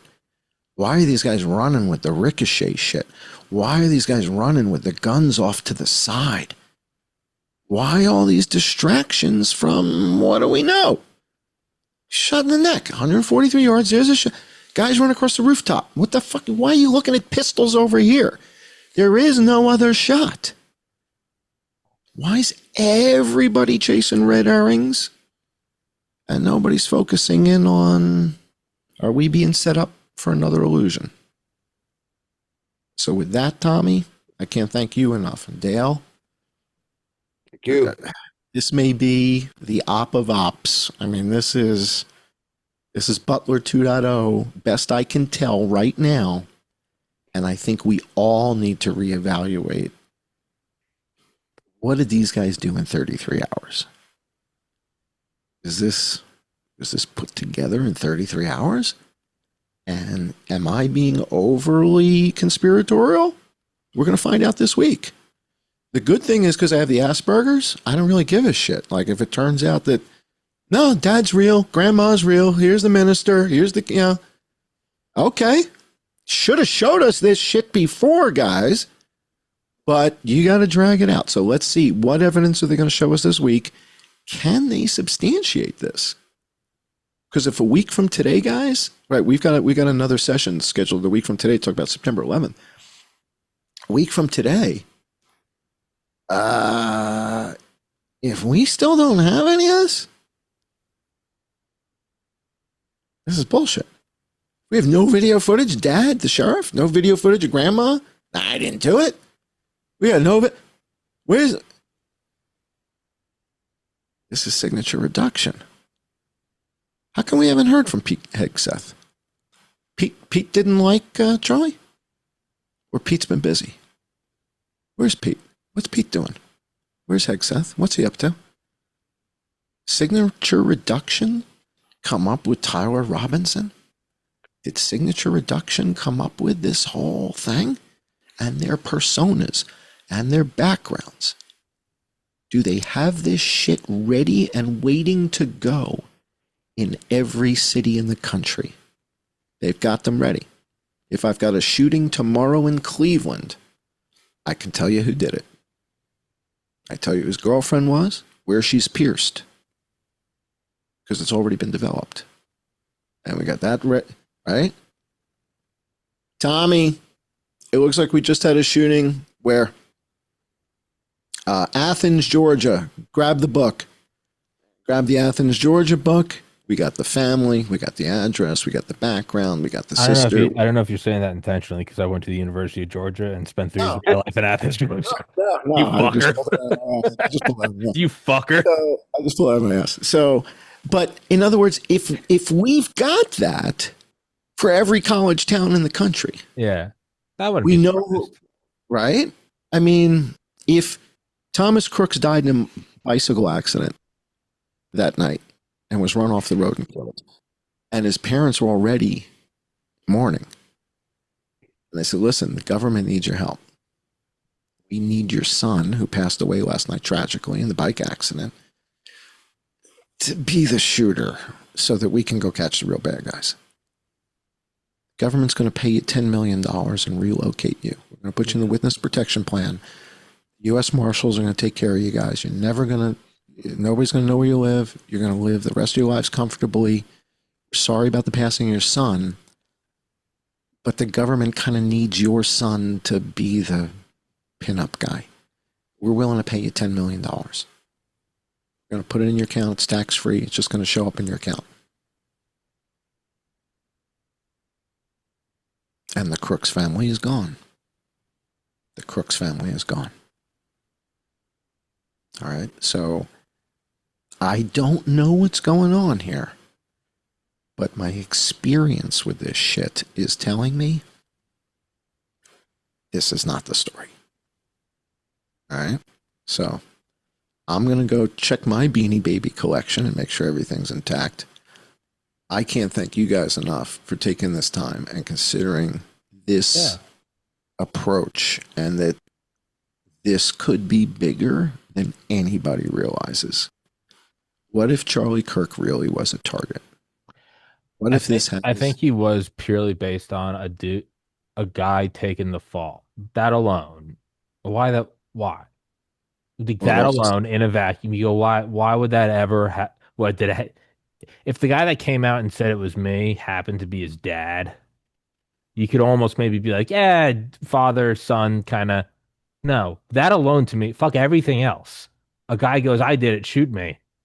To me, right there, I go, oh, well, the whole thing's fucked. Everything else, I don't care about. I go, that.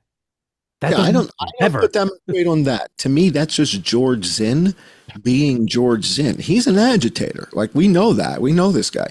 So to me, that's just him being a dick, saying to the cops, shoot me. You know, what, you think I did it? He's like, oh, I'm the shooter? Okay, I'm the shooter. Shoot me, arrest me, you fucking idiots. I think that's George Zinn being an agitator. To me, it's all this other shit. To me, it's the attention I'm seeing people pay to the shooter over here, the guy with the white hat, that's an exit wound. He's wearing a bulletproof vest. Like, this got nothing to do with what's going on here. This is all horse shit. We know we've got a shot from 143 yards. That's science. That's not innuendo, right? We're measuring things here. 0.23 seconds. This is measurement stuff. So all this other red herring stuff, and the people who are participating in that red herring activity, that's all right. I need to see more evidence. I'm not buying Tyler Robinson. Okay? Tyler Robinson, the transsexual furry. Etched on the brass casings. What? Yeah. You know what a pain in the ass it is to etch anything on anything, let alone a freaking brass casing, and start writing things on brass casing. The brass casing doesn't go anywhere. The brass casing stays here with me. You don't send the brass casing. The brass casing stays here. You hit eject, it goes over there. If you want to etch on the bullet. Eat this. Not on the brass, you moron. You etch on the bullet. This is all horse shit. Well constructed. Great dog whistle. Look at X. I told you he's a tranny. I told you he's a tranny. I knew he's going to be a tranny. These trannies are killers. This is awesome. And the boyfriend was transitioning, and we got the photos of him in the furry costume. I mean, is this perfect? How much better could it be? Like I said, maybe if they were interracial gay furries, would be just a tad better. And one of them's an Orthodox Jew and the other's a black kid. And then now we got it. Now we push all the buttons. Dude, do you realize how many buttons these guys are putting? I mean, this is fantastic. Now I want to see the photos. Just show me the video and I'll back off. I swear to God, I will behave myself, be a perfect gentleman. I'll back off all this horse shit. Just show us the videos, Cash. Show me some footage. You got the guy in custody. But you're worried he's going to blow your case if you release some footage of the kid with a gun? It's going to ruin the jury? He either did it or he didn't, Cash. Or are we talking about the death penalty? You're ready to kill the kid. I thought he was innocent until proven guilty. Dad says he did it. Maybe dad doesn't want to have a freaking homosexual furry as a son. Doesn't want him to blow his head off. But it's kind of embarrassed as his son gets out of the car, walking around the neighborhood dressed up like Pokemon. Dad's a sheriff. Dad's a man. Dad's a real man, and his son is walking around in a Pokemon costume making love to another kid dressed up like a freaking canary. And the dad's like, look, I don't want you to kill yourself, but you did this, didn't you, you little fuck? You did this. I bet you did this, didn't you? You're a psycho little fuck with your... Now the way you word that, now maybe he did do it. So yeah... But I'm like, Dad's looking at the son. He's like, you did this, didn't you, you little fuck? That's you on the video, right? That's you. Yeah. You little wacko. Yeah, no, don't kill yourself, but I've had it with you. I've had it with you and your boyfriend and the Pokemon, and we're done with this shit. I bet you did it. I know you did it. I know you did it. You're out of your mind. Admit you did it. Admit you did it. Admit it. You did it. I know you did it. You little furry freak. Did Dad browbeat Tyler Robinson into saying he did it? Now he's not cooperating today. Tyler Robinson is telling him, go screw yourselves. I didn't do this. I had nothing to do with it. Whoa. Was Dad embarrassed of his furry transsexual son and turns him in? That's cold, bro. That's cold. I mean, I know some people whose moms are a bitch, but turning your son into a murder because he's a transsexual furry? Somebody needs to learn about acceptance, maybe. Can we see some photos of Tyler Robinson with a rifle anywhere on the University Valley campus? Coming or going? I see some dude with a backpack. Is that Tyler Robinson? I don't know. Tyler Robinson lives 3 hours away. 150 miles from there. Tyler Robinson's boyfriend seems to be state's witness. Did Tyler Robinson have sex with a girl? And Tyler Robinson's boyfriend is really pissed? Did Tyler Robinson have sex with a girl? And his boyfriend is furious because he promised he would never have sex with a girl pony? And he had sex with a girl pony after promising never to have sex with a female pony. And she put on that pony costume, and the two of them went at it, and the boyfriend is livid. He did it. That asshole shot Charlie Kirk. That unicorn fucking freak killed Charlie Kirk. He lied to me. He told me he loved me. Tyler said he loved me, Tommy. He said that we were going to be together forever. And then he slept with that slut, Tommy. That frickin' slut.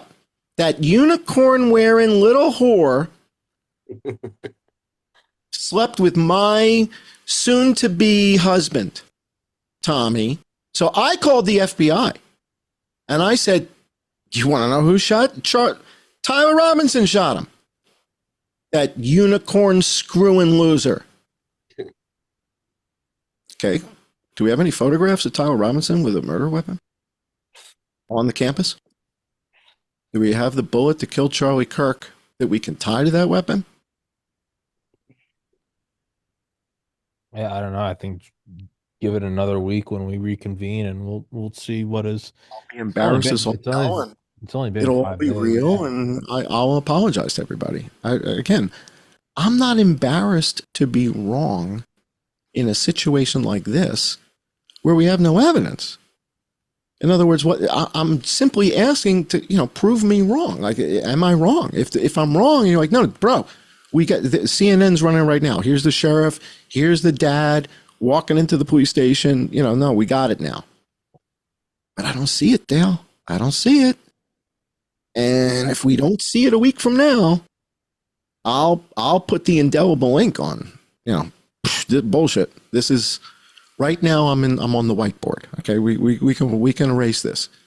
But if a week from now, we got a problem. Now we are scheduled to get back together a week from today to talk about September 11th. Yep. Yeah, I'd say we just see what elapses in the next week. I don't know if Exactly. there's a whole many more things to do aside from just Let's see how this plays out. Yeah, and maybe as some we more get shit together comes next out. week, if there are new developments, obviously, we'll dig into that. I'm eager to talk about September 11th, but at the same time, if we've got an active investigation underway, Well, yeah, it would be that. and an active cover-up, we can do the September 11th thing in a couple weeks. We also have the anniversary of the Las Vegas shooting coming up, October 1st. So October 1st is 15 to 16 days away, and that's coming up. I'm trying to put together a pretty special episode of Hypothetically Speaking with a number of eyewitnesses from the Las Vegas shooting, getting them together for a session. So keep your eyes out for that. And again, I can't thank you guys enough. Yeah, absolutely. For everybody Appreciate listening, go to the description, go follow Dale on Instagram, go grab his books, Tier 1 Coaching, all that good stuff. And go into the description, go follow John on Twitter, YouTube, Patreon, subscribe, start, all that good shit. And yeah, other than that, gentlemen, thank you both. Ferry out. All right, we'll wrap this shit up. Guys, thank you so